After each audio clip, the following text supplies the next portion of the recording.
ಆಸ್ತ್ರ group presents ಹಸಿರು ದೀಪಾವಳಿ ನಿಸರ್ಗದ ಬೆಳಕು ಕಾರ್ಯಕ್ರಮಕ್ಕೆ ಸ್ವಾಗತ. ಈ ದೀಪಾವಳಿ ಹಬ್ಬ ಅಂತಂದ್ರೆ ಹೇಗೆ, ನಮ್ಮ ಹಿರಿಯರು ಆಚರಣೆ ಮಾಡ್ತಾ ಇದ್ದಂತಹ ರೀತಿ ಏನಾಗಿತ್ತು, ಇದರ ಮಹತ್ವ ಏನು, ಇದ್ರ ಬಗ್ಗೆ ಎಲ್ಲ ಇವತ್ತಿನ ಕಾರ್ಯಕ್ರಮದಲ್ಲಿ ನಾನ್ ನಿಮ್ಗೆ ತಿಳಿಸ್ಕೊಡ್ತಾ ಹೋಗ್ತೀನಿ. ನಿಮಗೆ ದೀಪಾವಳಿ ಅಂತ ಅಂದ್ರೆ ಏನ್ ನೆನಪಾಗುತ್ತೆ? ಫಸ್ಟ್ ಒಂದು ಉದ್ದವಾದಂತಹ ಕೋಲಿಗೆ ಮೊದಲ ದಿನ ಒಂದು ದೀಪ, ಎರಡನೇ ದಿನ 2 ದೀಪ, ಮೂರನೇ ದಿನ 3 ದೀಪವನ್ನ ಗದ್ದೆಗೆ ಮತ್ತೆ ಅಂಗಳದಲ್ಲಿ ಇಟ್ಟು ಅದಕ್ಕೆ ಬಲೀಂದ್ರ ಚಕ್ರವರ್ತಿಯನ್ನ ಕರಿತಾ ಇದ್ರು. ಆ ಒಂದು ಆರಾಧನೆ ನಡೀತಾ ಇತ್ತು. ಸೊ ನಾವು ಆ ಪೂಜೆ ಮಾಡೋದನ್ನ ಕಾಯ್ತಾ ಇರ್ತಾ ಇದ್ವಿ. 3 ದಿನ ಹೂವನ್ನ ಕಟ್ಕೊಂಡು ನಾವು ಮಾಡೋದಿದೆಯಲ್ಲ ಸಾಹಸ, ಅದೇ ಸೂಪರ್. ಇಕೋ ಫ್ರೆಂಡ್ಲಿ ದೀಪಾವಳಿ, ಹಸಿರು ಪಟಾಕಿ ಬೇಕು, ಈ ತರದೆಲ್ಲ ಅದ್ ಯಾಕೆ ಆಗ್ತಾ ಇದೆ ಅಂತ ಮಾತುಗಳು ಅಂತ. ಮಾನ್ಸೂನ್ ಮುಗಿಯುವಂತ ಸಮಯ, ಈ ಮಳೆಗಾಲ ಮುಗಿಯುವಾಗ ನಮ್ಮ ಸುತ್ತಮುತ್ತ ಪ್ರಕೃತಿಯಲ್ಲಿ ಏನೇನು ಕ್ರಿಮಿ ಕೀಟಗಳು, ಹುಳು ಹುಪ್ಪಟೆಗಳು, ವೈರಸ್, ಬ್ಯಾಕ್ಟೀರಿಯಾ ಅಂತ ಏನ್ ಹೇಳ್ತೀವಿ, ಅವೆಲ್ಲ ವಾತಾವರಣದಲ್ಲಿ ಇರ್ತವೆ ಈ ಟೈಮಲ್ಲಿ.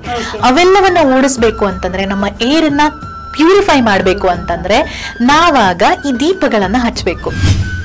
ಆಸ್ತ್ರ ಗ್ರೂಪ್ ಪ್ರೆಸೆಂಟ್ಸ್ ಹಸಿರು ದೀಪಾವಳಿ ನಿಸರ್ಗದ ಬೆಳಕು with RJ Nayana Shetty, powered by land trade builders and developers, co-sponsored by Pranavaidya Ayurveda hospital, snowman, Heaven Rose Professional Unisex Saloon, Yesser Shade Diamond House, Lady Hill, Sheila Equipment, Master Plannery Groups. Yes, ಪ್ರಕೃತಿಯ ಕಿರಣವನ್ನ ನಾಶ ಮಾಡದೆ ಈ ದೀಪಾವಳಿಯಲ್ಲಿ ನಾವು ಬೆಳಕನ್ನ ಹಂಚಿಕೊಳ್ಳೋಣ. ಹಬ್ಬ ಅಂತ ಅಂದ್ರೆ ಕೇವಲ ಪಟಾಕಿ ಹೊಡೆಯೋದು ಮಾತ್ರ ಅಲ್ಲ, ಅದೊಂದು ಸಂತೋಷ, ಪ್ರೀತಿ, ಹಂಚಿಕೆ. ಸೊ ಪ್ರೀತಿ ಪರಿಸರದ ಮೇಲೆ ಕೂಡ ಇರಬೇಕು. ಎಸ್, ಇವತ್ತಿನ ನಮ್ಮ ಹಸಿರು ದೀಪಾವಳಿ ನಿಸರ್ಗದ ಬೆಳಕು ಕಾರ್ಯಕ್ರಮದಲ್ಲಿ ಈ ಒಂದು ಪರಿಸರದ ಬಗ್ಗೆ ಹೆಚ್ಚು ಒಲವನ್ನ ಹೊಂದಿರುವಂತವರು ಹಾಗೂ RJR ಹಾಗೇನೆ ಬರಹಗಾರ್ತಿ ಅಂತ ಹೇಳಿದ್ರು ಕೂಡ ತಪ್ಪಾಗಲಾರದು. ಸೊ ನಮ್ಮ ಜೊತೆ ಈಗ RJ ನಯನಾ ಇದ್ದಾರೆ. ಸೊ ಮ್ಯಾಮ್, ಕಾರ್ಯಕ್ರಮಕ್ಕೆ ಸ್ವಾಗತ. ಮೊದಲನೇದಾಗಿ ಹ್ಯಾಪಿ ದೀಪಾವಳಿ. ನಿಮ್ಗೂ ಕೂಡ ದೀಪಾವಳಿ ಹಬ್ಬದ ಹಾರ್ದಿಕ ಶುಭಾಶಯಗಳು. Thank you. ಈಗ ನೀವು ಸ್ಟಾರ್ಟಿಂಗ್ ವೆಲ್ಕಮ್, ಇವಾಗ ನಮ್ದು ವೆಲ್ಕಮ್ ಹೀಗೆ, ನಮ್ದು ಸ್ವಲ್ಪ ನಾರ್ಮಲ್ ಇರುತ್ತೆ. ನೀವು ವೆಲ್ಕಮ್ ಮಾಡೋದಾದ್ರೆ ಹೇಗೆ ಮಾಡ್ತೀರಾ? ಒಂದು ಸಣ್ಣ ವೆಲ್ಕಮ್ ನೀವು ಸ್ಟಾರ್ಟ್ ಮಾಡಿ. ಹಾಯ್, ಹಲೋ, ನಮಸ್ಕಾರ. 92.7 ಬಿಗ್ FM ನಿಂದ ನಾನು RJ ನಯನಾ ಮಾತಾಡ್ತಾ ಇದ್ದೀನಿ. ಇವತ್ತಿನ ದಿನ ದೀಪಾವಳಿ ಹಬ್ಬವನ್ನ ನಾವು ಆಚರಣೆ ಮಾಡ್ತಾ ಇದ್ದೀವಿ. ಈ ದೀಪಾವಳಿ ಹಬ್ಬ ಅಂತಂದ್ರೆ ಹೇಗೆ, ನಮ್ಮ ಹಿರಿಯರು ಆಚರಣೆ ಮಾಡ್ತಾ ಇದ್ದಂತಹ ರೀತಿ ಏನಾಗಿತ್ತು, ಇದರ ಮಹತ್ವ ಏನು, ಇದ್ರ ಬಗ್ಗೆ ಎಲ್ಲ ಇವತ್ತಿನ ಕಾರ್ಯಕ್ರಮದಲ್ಲಿ ನಾನ್ ನಿಮ್ಗೆ ತಿಳಿಸ್ಕೊಡ್ತಾ ಹೋಗ್ತೀನಿ. ನೀವು ಕೂಡ ರೆಡಿ ಆಗಿದ್ದೀರಿ ಅಲ್ವಾ? ಹಾಗಾದ್ರೆ ತಡ ಯಾಕೆ, ಒಂದೆರಡು ಹಾಡುಗಳನ್ನ ಕೇಳ್ಕೊಂಡು ಹಾಗೆ ವಾಪಸ್ ಬರೋಣ. ವಾವ್, ಬ್ಯೂಟಿಫುಲ್, ಚೆನ್ನಾಗಾಯ್ತು. ಸೊ ಇದು ಆಕ್ಚುಲಿ ವೆಲ್ಕಮ್ ಅಂತ ಅಂದ್ರೆ. So yes, welcome to the show. ಹಾಗೇನೆ ಈಗ ನಿಮ್ಗೆ ಫಸ್ಟ್ ಪ್ರಶ್ನೆ ನಂದು, ನಿಮಗೆ ದೀಪಾವಳಿ ಅಂತ ಅಂದ್ರೆ ಏನ್ ನೆನಪಾಗುತ್ತೆ? ಫಸ್ಟ್ ನನಗೆ ಎಲ್ಲ ಹಬ್ಬಗಳಿಗಿಂತ ದೀಪಾವಳಿ ಹಬ್ಬ ಅಂತಂದ್ರೆ ಬಹಳ ಕಾತುರದಿಂದ ಕಾಯುವಂತ ಹಬ್ಬ. ಚಿಕ್ಕ ವಯಸ್ಸಿನಿಂದ ವರ್ಷಕ್ಕೆ ಇವಾಗೆಲ್ಲ ನಾವು ಮನಸ್ಸಿಗೆ ಬಂದಾಗ್ಲೆಲ್ಲ ಶಾಪಿಂಗ್ ಮಾಡ್ತೀವಿ, ಆದ್ರೆ ಅವಾಗ ದೀಪಾವಳಿ ಹಬ್ಬಕ್ಕೆ ಕಂಪಲ್ಸರಿ ಹೊಸ ಬಟ್ಟೆ ಇರ್ತಾ ಇತ್ತು. ಅಪ್ಪ ಯಾವಾಗ್ಲೂ ತರ್ತಾ ಇದ್ರು. ಅದೊಂದು ನೆನಪು, ಹಬ್ಬಕ್ಕೆ ಹೊಸ ಬಟ್ಟೆ ಹಾಕೊಂಡು ಹೋಗ್ಬೇಕು ಅನ್ನುವಂಥದ್ದು. ಪಟಾಕಿ ನನ್ಗೆ ಚಿಕ್ಕ ವಯಸ್ಸಲ್ಲೂ ಅಷ್ಟು ಕ್ರೇಜ್ ಇರ್ಲಿಲ್ಲ, ನಾನು ಅದನ್ನ ಅಷ್ಟಾಗಿ ಇಷ್ಟಪಡ್ತಾನೋ ಇರ್ಲಿಲ್ಲ. ಆದ್ರೆ ನನ್ನ ದೀಪಾವಳಿ ಹೇಗಿತ್ತು ಗೊತ್ತಾ? ನಮ್ ಕಡೆ ಈ ಗದ್ದೆಗಳಿಗೆ ನಾವು ಪೂಜೆ ಮಾಡ್ತೀವಿ. ನಮ್ಮ ಕರಾವಳಿಯಲ್ಲಿ ಬಲೀಂದ್ರ ಚಕ್ರವರ್ತಿಯನ್ನ ಆರಾಧನೆ ಮಾಡೋದಿದೆ ಅಲ್ವಾ, ಅದು ಹೇಗ್ ನಡೀತಾ ಇತ್ತು ಅಂತಂದ್ರೆ, ನಾವು ಈ ಹೂಗಳನ್ನ ಕಾಡಿನಿಂದ ಸಂಗ್ರಹ ಮಾಡಿ ತರ್ತಾ ಇದ್ರು ಅವಾಗೆಲ್ಲ. ಅಂದ್ರೆ ಮನೆ ಹತ್ರ ಎಲ್ಲ ಹೋಗಿ, ನನ್ನ ಅಜ್ಜಿ ಮನೆ ಇದ್ದಿದ್ದು ಒಂದು ಪುಟ್ಟ ಹಳ್ಳಿ, ತುಂಬಾ ಚೆನ್ನಾಗಿದೆ ಅಲ್ಲಿ ಪ್ರಕೃತಿ ಸೌಂದರ್ಯ ಅನ್ನುವಂಥದ್ದು. ಅಲ್ಲಿ ಹೋಗಿ ಕೇಪಣ ಹೂ ಗೊತ್ತಲ್ಲ ನಿಮ್ಗೆ, ಅದನ್ನ ಸಂಗ್ರಹ ಮಾಡಿ ತಂದು ಅದ್ರಲ್ಲೇ ಮಾಲೆ ಮಾಡೋದು. ಆ ದಂಟಲ್ಲಿ ಒಂದು ತೂತನ್ನ ಮಾಡಿ ಅದಕ್ಕೆ ಒಂದು ಹೂವನ್ನ ಹಾಕಿ ಪುನಃ ಇನ್ನೊಂದು ಹೂವನ್ನ ಸೇರಿಸಿ ಇಷ್ಟುದ್ದ ಮಾಲೆ ಮಾಡ್ತಾ ಇದ್ವಿ. ಜೊತೆಗೆ 1-2 ಜಾತಿಯ ಔಷಧೀಯ ಗುಣ ಇರುವಂತಹ ಸೊಪ್ಪುಗಳು, ಇದನ್ನೆಲ್ಲ ಸಂಗ್ರಹ ಮಾಡೋದು ನಮ್ ಕೆಲಸ ಆಗಿರ್ತಾ ಇತ್ತು. ಆಯ್ತಾ? ಆಮೇಲೆ ಒಂದು ಉದ್ದವಾದಂತಹ ಕೋಲಿಗೆ ಮೊದಲ ದಿನ 1 ದೀಪ, ಎರಡನೇ ದಿನ 2 ದೀಪ, ಮೂರನೇ ದಿನ 3 ದೀಪವನ್ನ ಗದ್ದೆಗೆ ಮತ್ತೆ ಅಂಗಳದಲ್ಲಿ ಇಟ್ಟು ಅದಕ್ಕೆ ಬಲೀಂದ್ರ ಚಕ್ರವರ್ತಿಯನ್ನ ಕರಿತಾ ಇದ್ರು. ಆ ಒಂದು ಆರಾಧನೆ ನಡೀತಾ ಇತ್ತು. ಸೊ ನಾವು ಆ ಪೂಜೆ ಮಾಡೋದನ್ನ ಕಾಯ್ತಾ ಇರ್ತಾ ಇದ್ವಿ. ಹಾಗೆ ಮನೆಯಲ್ಲಿ ಮಾಡ್ತಾ ಇದ್ದಂತಹ ವಿಶೇಷವಾದಂತಹ ಅರಿಶಿಣ ಎಲೆಯಲ್ಲಿ ಕಡುಬುಗಳನ್ನ ಮಾಡ್ತಾ ಇದ್ರು ಆ ಟೈಮಲ್ಲಿ.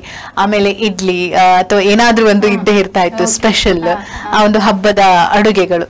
ಇದೆಲ್ಲ ನನ್ನ ದೀಪಾವಳಿಯ ಮೆಮೊರೀಸ್. ಆ 3 ದಿನ ಹೂವನ್ನ ಕಟ್ಕೊಂಡು ನಾವು ಮಾಡೋದಿದೆಯಲ್ಲ ಸಾಹಸ, ಅದೇ ಸೂಪರ್. ಓಕೆ, ಸೊ ಇದೊಂದು ಸ್ವೀಟ್ ಸ್ಟೋರಿ. ಹಾಗೇನೆ ಕಿತಾಪತಿ ಮಾಡಿ ಅಮ್ಮನ ಕೈಯಲ್ಲಿ ಬಯಸ್ಕೊಂಡಿರೋದು, ಅಪ್ಪನ ಕೈಯಲ್ಲಿ ಹಬ್ಬದ ದಿನ ಏನಾದ್ರು ಈ ತರ ಏನಾದ್ರು ಇದ್ರ ನೀವು? ಇಲ್ಲ, ನಾನು ಆಕ್ಚುಲಿ ತುಂಬಾ ಸೈಲೆಂಟ್ ಅಂತ, ಅಂದ್ರೆ ಲೈಕ್ ಅಮ್ಮನಿಗೆಲ್ಲ ತುಂಬಾ ಹೆದರ್ತಿದ್ದೆ ನಾನು ಮನೇಲಿ ಎಲ್ರಿಗೂ ಸಹ. ಆದ್ರೆ ಕಿತಾಪತಿಗಳು ಸ್ಕೂಲ್ ಡೇಸ್ ಅಲ್ಲಿ, ಕಾಲೇಜ್ ಡೇಸ್ ಅಲ್ಲಿ ಮಾಡ್ತಾ ಇದ್ದಿದ್ದೆಲ್ಲ ಜಾಸ್ತಿ ಇತ್ತು. ಬಿಟ್ರೆ ಹಬ್ಬದ ಟೈಮ್ ಅಲ್ಲಿ ಕಿತಾಪತಿ ಮಾಡಿದ್ರೆ ನಮ್ಗೆ ಪನಿಷ್ಮೆಂಟ್ ಸಿಗ್ತಾ ಇತ್ತಲ್ವಾ, ಅದಕ್ಕೆ ಹೆದರಿಕೆ ಇರ್ತಾ ಇತ್ತು. ಸ್ಕೂಲ್ ಕಾಲೇಜಲ್ಲಿ ಮಾಡ್ತಾ ಇದ್ವಿ. ಬೀಚ್ಗೆ ಹೋಗ್ತಾ ಇದ್ದೆ, ಕಾಂಪೌಂಡ್ ದಾಟಿ ಬೀಚ್ಗೆ ಹೋಗ್ತಾ ಇದ್ದಿದ್ದು. ನನ್ನ ತಂದೆ ಬ್ಯಾಂಕ್ ಅಲ್ಲಿ ಕೆಲಸ ಮಾಡ್ತಾ ಇದ್ರು, ಆಯ್ತಾ. ಅವರು ಬ್ಯಾಂಕ್ ಮತ್ತೆ ಶಾಲೆ ಎರಡು ಅಕ್ಕಪಕ್ಕ ಇತ್ತು. ಹಾಗಾಗಿ ನಮ್ಮ ಹೆಡ್ ಮಾಸ್ಟ್ರು ತಂದೆಗೆ ಹೋಗಿ ಹೇಳಿದ್ದಾರೆ, ನಿಮ್ ಮಗಳು ಮತ್ತೆ ಅವರ ಗ್ಯಾಂಗ್ ಅಂದ್ರೆ ನಮ್ಮ ಫ್ರೆಂಡ್ಸ್ ಮಧ್ಯಾಹ್ನ ಬೀಚ್ಗೆ ಹೋಗ್ತಾರೆ ಅಂತ, ಅದು ಸ್ಕೂಲ್ ಡೇಸ್ ಟೈಮ್ ಅಲ್ಲಿ. ಆಮೇಲೆ ಮನೇಲಿ ಸರಿ ಬಯಸ್ಕೊಂಡಿದ್ದೆ. ಹಾಗೆ ನಿಮ್ ಮಗಳು ಸಿಕ್ಕಾಪಟ್ಟೆ ಮಾತಾಡ್ತಾಳೆ ಅಂತ ಕ್ಲಾಸಿಗೆ ಲೀಡರ್ ಮಾಡಿದ್ರೆ ಎಲ್ಲರಿಗಿಂತ ಜಾಸ್ತಿ ಇವಳೇ ಮಾತಾಡ್ತಾಳೆ ಅಂತ. ಯಾಕಂದ್ರೆ ಎಲ್ಲಾ ಟೀಚರ್ಸ್ ಮತ್ತೆ ನನ್ನ ಹೈಸ್ಕೂಲ್ ಸರ್ ಇರ್ಬೋದು, PUC ತನಕ ನಾನು ಓದಿದ್ದು ತಂದೆ ಕೆಲಸ ಮಾಡ್ತಾ ಇದ್ದಂತ ಬ್ಯಾಂಕ್ ಇರುವಂತ ಏರಿಯಾದಲ್ಲಿ. ಅವರೆಲ್ಲ ಸ್ಯಾಲ್ರಿ ಅಥವಾ ಬೇರೆ ಏನಾದ್ರು ಇದ್ದಾಗ ಬರ್ತಾ ಇದ್ರಲ್ವಾ, ಅವಾಗ ನನ್ನ ಬಗ್ಗೆ ಏನಾದ್ರೂ ಒಂದು ಮಾತುಕತೆ ಇರ್ತಾ ಇತ್ತು. ಮತ್ತೆ ನಾನು ಟಾಮ್ ಬಾಯ್, ಆಯ್ತಾ. ನಾನು ಹೇಳ್ದಾಗೆ ನಡಿಬೇಕು, ಎಲ್ಲದರಲ್ಲೂ ನಾನೇ ಲೀಡರ್ ಆಗಿದೆ.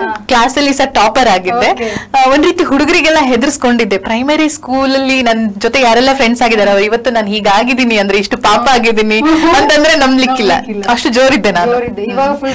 ಈಗ ಸ್ವಲ್ಪ ನಂಗೆ ಗೊತ್ತಿಲ್ಲ, ಮೊದ್ಲಿಗೆ ಕಂಪೇರ್ ಮಾಡಿದ್ರೆ ಆ ಟಾಮ್ ಬಾಯ್ ಕ್ಯಾರೆಕ್ಟರ್ ಬೇರೆ ಬೇರೆ ರೀತಿಯಲ್ಲಿದೆ, ಆದ್ರೆ ಅಷ್ಟು ಜೋರಿಲ್ಲ, ಸ್ವಲ್ಪ ತಾಳ್ಮೆ ಬಂದಿದೆ, ಕೋಪ ಎಲ್ಲ ಕಂಟ್ರೋಲ್ ಅಲ್ಲಿ ಇದೆ. ಅವಾಗೆಲ್ಲ ಹಾಗೆ.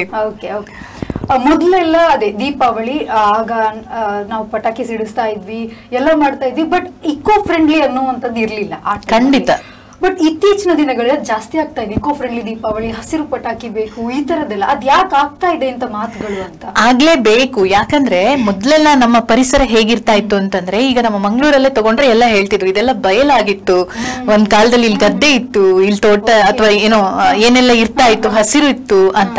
ಆದ್ರೆ ಈಗ ನಾವು ಎಲ್ಲಾ ಕಡೆ ಕಾಂಕ್ರೀಟ್ ಬಿಲ್ಡಿಂಗ್ ಅನ್ನ ನೋಡ್ತಿದೀವಿ. ಒಂದ್ ಕಡೆ ಹೀಟ್, ಇನ್ನೊಂದ್ ಕಡೆ ನಮಗೆ ಒಬ್ಬರಿಗೆ ಉಸಿರಾಡೋದಕ್ಕೆ ಒಂದು ಮರ ಬೇಕು ಅಂತ ಲೆಕ್ಕ ಹಾಕಿದ್ರು ನಮ್ಮಲ್ಲಷ್ಟು ಇಲ್ಲ. ಒಂದು ಇನ್ನೊಂದೇನಪ್ಪಾ ಅಂತ ಹೇಳಿದ್ರೆ ವೆಹಿಕಲ್ ಪೊಲ್ಯೂಷನ್, ಸೌಂಡ್ ಪೊಲ್ಯೂಷನ್, ಇದೆಲ್ಲದರ ಮಧ್ಯೆ ಪ್ಲಾಸ್ಟಿಕ್ ಅನ್ನುವಂತಹ ರಾಕ್ಷಸ ಇವತ್ತು ನಮ್ಮ ನೆಮ್ಮದಿಯನ್ನ ಹಾಳು ಮಾಡ್ತಿದ್ದಾನೆ. ಹೀಗೆ ಪ್ಲಾಸ್ಟಿಕ್ ನ ನಾವು ಬಳಕೆ ಮಾಡ್ತಾ ನದಿಗಳಿಗೆಲ್ಲ ಬಿಸಾಡ್ತಾ ಇದ್ರೆ 2050ರಲ್ಲಿ ಮೀನುಗಳಿಗಿಂತ ಜಾಸ್ತಿ ಪ್ಲಾಸ್ಟಿಕ್ ನ ಒಂದು ಸಂಖ್ಯೆ ಇರುತ್ತೆ ಅನ್ನುವಂಥದ್ದು ಸಮುದ್ರದಲ್ಲಿ. ಇದನ್ನ ಪ್ರತಿಯೊಬ್ರು ಅರ್ಥ ಮಾಡ್ಕೊಂಡು ಪ್ಲಾಸ್ಟಿಕ್ ಬಳಕೆಯನ್ನ ಕಂಪ್ಲೀಟ್ ಆಗಿ ಅಲ್ಲದೆ ಹೋದ್ರು ಸ್ವಲ್ಪ ಸ್ವಲ್ಪ ಕಮ್ಮಿ ಮಾಡ್ತಾ ಬರ್ಬೇಕು ಅನ್ನುವಂಥದ್ದು. ಅದೇ ರೀತಿಯಲ್ಲಿ ಈಗ ಪಟಾಕಿಗಳನ್ನ ತಗೊಂಡ್ರೆ, ಮೊದ್ಲೆಲ್ಲ ಬಳಸ್ತಾ ಇದ್ದಂತ ಪಟಾಕಿಗಳು ಈಗಿನ ಪಟಾಕಿಗಳನ್ನ ತಗೊಂಡ್ರೆ ಈಗ ಬಳಕೆಯೂ ಜಾಸ್ತಿ ಆಗಿದೆ. ಮೊದ್ಲೆಲ್ಲ ಹೇಗೆ ಅಂತಂದ್ರೆ ಹಬ್ಬಕ್ಕೆ ಒಂದಿಷ್ಟು ಪಟಾಕಿ ತಂದ್ರೆ ಅದೇ ಒಂದು ಖುಷಿ ಇತ್ತು. ಈಗ ಏನಾಗಿದೆ ಅಂತಂದ್ರೆ ಮನೇಲಿ 4 ಜನ ವರ್ಕ್ ಮಾಡ್ತಿದ್ದಾರೆ ಅಂತಂದ್ರೆ 4 ಕಡೆಯಿಂದ ಪಟಾಕಿ ಬರ್ತಾ ಇದೆ. ಈ ವರ್ಷ ಹಬ್ಬಕ್ಕೆ ಏನ್ ಸ್ಪೆಷಲ್ ಅನ್ನುವಂಥದ್ದು. ಪಕ್ಕದ ಮನೆಯವ್ರಿಗಿಂತ ಜಾಸ್ತಿ ನಾವು ಸೌಂಡ್ ಮಾಡ್ಬೇಕು, ಅಥವಾ ನಮ್ಮ ಏರಿಯಾದಲ್ಲಿ ಜಾಸ್ತಿ ಪಟಾಕಿ, ದೀಪಾವಳಿ ಅಂತಂದ್ರೆ ಪಟಾಕಿ ಅಂತ. ಆದ್ರೆ ನನ್ನ ತರದವರಿಗೆ ಸ್ವಲ್ಪ ಆ ಸದ್ದು ಗದ್ದಲಕ್ಕಿಂತ ಈ ಪ್ರಕೃತಿಯ ಜೊತೆ ನಮ್ಮ ಹಿರಿಯರು ಸೆಲೆಬ್ರೇಟ್ ಮಾಡ್ತಾ ಇದ್ರಲ್ವಾ, ಆ ಹಬ್ಬವನ್ನ ಸೆಲೆಬ್ರೇಟ್ ಮಾಡ್ಬೇಕು ಅನ್ನುವಂತ ಆಸೆ. ನಿಧಾನವಾಗಿ ಪರಿಸರ ಪ್ರೇಮಿಗಳು ಧ್ವನಿ ಎತ್ತೋದಕ್ಕೆ ಶುರು ಮಾಡಿದ್ರು. ನಾನು ಒಂದಿಷ್ಟು ರಿಸರ್ಚ್ ಗಳನ್ನ ಮಾಡಿದಾಗ ಈ ದೀಪಾವಳಿ ಹಬ್ಬ ಅಷ್ಟೇ ಅಲ್ಲ, ನಮ್ಮ ಎಲ್ಲ ಹಬ್ಬಗಳು ಕೂಡ ಪ್ರಕೃತಿಯ ಜೊತೆಯಲ್ಲಿ ಬೆರೆತುಕೊಂಡಿರುವಂತಹ ಹಬ್ಬಗಳು. ಈಗ ಗಣೇಶನ ಹಬ್ಬ ತಗೊಂಡ್ರೆ ಅವತ್ತು ಈ ಮಣ್ಣಲ್ಲಿ ಮಾಡಿದಂತಹ ಸೇಡಿಯನ್ನ, ಅದಕ್ಕೆ ಗಂಧ ಇಂಥದೆಲ್ಲ ಹಚ್ಚಿದಂತ ಮೂರ್ತಿಯನ್ನ ಮಾಡಿ ಪೂಜೆ ಮಾಡಿ ಅದನ್ನ ಬಾವಿಗಳಲ್ಲಿ, ನೀರಿನ ಮೂಲಗಳಲ್ಲಿ ವಿಸರ್ಜನೆ ಮಾಡ್ತಾ ಇದ್ರು. ನೀರು ಶುದ್ಧೀಕರಣ ಆಗ್ತಾ ಇತ್ತು.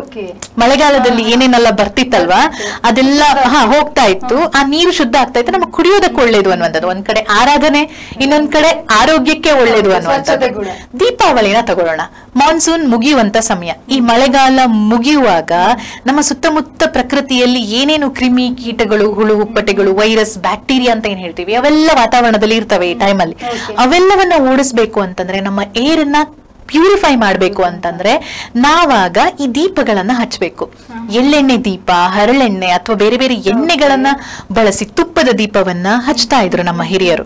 ಅದೇನಾಗ್ತಿತ್ತು ಹೇಳಿ, ಪ್ರಕೃತಿಯಲ್ಲಿ ಇದೊಂಥರ ನ್ಯಾಚುರಲ್ ಆಗಿರುವಂತಹ, ನಾವೇನು ಮಾಸ್ಕಿಟೋ ಕಾಯಿಲ್ ಅಂತೆಲ್ಲ ಬಳಸ್ತೀವಲ್ವಾ, ಅದರದ್ದು ಸ್ಮೆಲ್ಗೆ ಏನು ಸೊಳ್ಳೆ ಬರೋದಿಲ್ಲ ಅಂತ ಹೇಳ್ತೀವಲ್ಲ, ಹಾಗೆ ಈ ಕ್ರಿಮಿಕೀಟಗಳು ವೈರಸ್ಗಳಿಗೆಲ್ಲ ಇದು ಆ ರೀತಿ ಏಜೆಂಟ್ ಆಗಿ ಕೆಲಸ ಮಾಡುತ್ತೆ. ಅವುಗಳೆಲ್ಲ ಪ್ರಕೃತಿಯಿಂದ ದೂರ ಆಗ್ತವೆ. ಆಗ ಮನುಷ್ಯನನ್ನ ಕಾಡುವಂತಹ ಚಿಕ್ಕ ಪುಟ್ಟ ಕಾಯಿಲೆಗಳು ಅಂಡ್ ಪರಿಸರ ಶುದ್ಧ ಆಗುತ್ತೆ. ಪ್ಯೂರ್ ಆಗಿರುವಂತ ಏರ್ ಸಿಗುತ್ತೆ. ನೀವು ಎಳ್ಳೆಣ್ಣೆಯ ದೀಪವನ್ನ ಹಚ್ಚಿ ನೋಡಿ, ಆ ಏರ್ ಪ್ಯೂರಿಫೈಯರ್ ಆಗಿ ಕೆಲಸ ಮಾಡುತ್ತೆ. ಅದು ಅವಾಗೆಲ್ಲ ನ್ಯಾಚುರಲ್ ಆಗಿತ್ತು ಈ ಎಣ್ಣೆ ಹಚ್ಚುವಂತಹ ಒಂದು ಇದೆಲ್ಲ. ಬಟ್ ಈಗ ಪಟಾಕಿಯಲ್ಲಿ ಎಷ್ಟು ಕೆಮಿಕಲ್ ಬಳಸ್ತಾ ಇದೀವಿ ನಾವು. ಆ ಕೆಮಿಕಲ್ ಎಲ್ಲ ಎಲ್ಲಿಗೆ ಹೋಗುತ್ತೆ? ಅಗೇನ್ ನಾವೇನ್ ಬ್ರೀಡ್ ಮಾಡ್ತೀವಿ ಅಲ್ಲಿಗೆ ಹೋಗೋದಲ್ವಾ.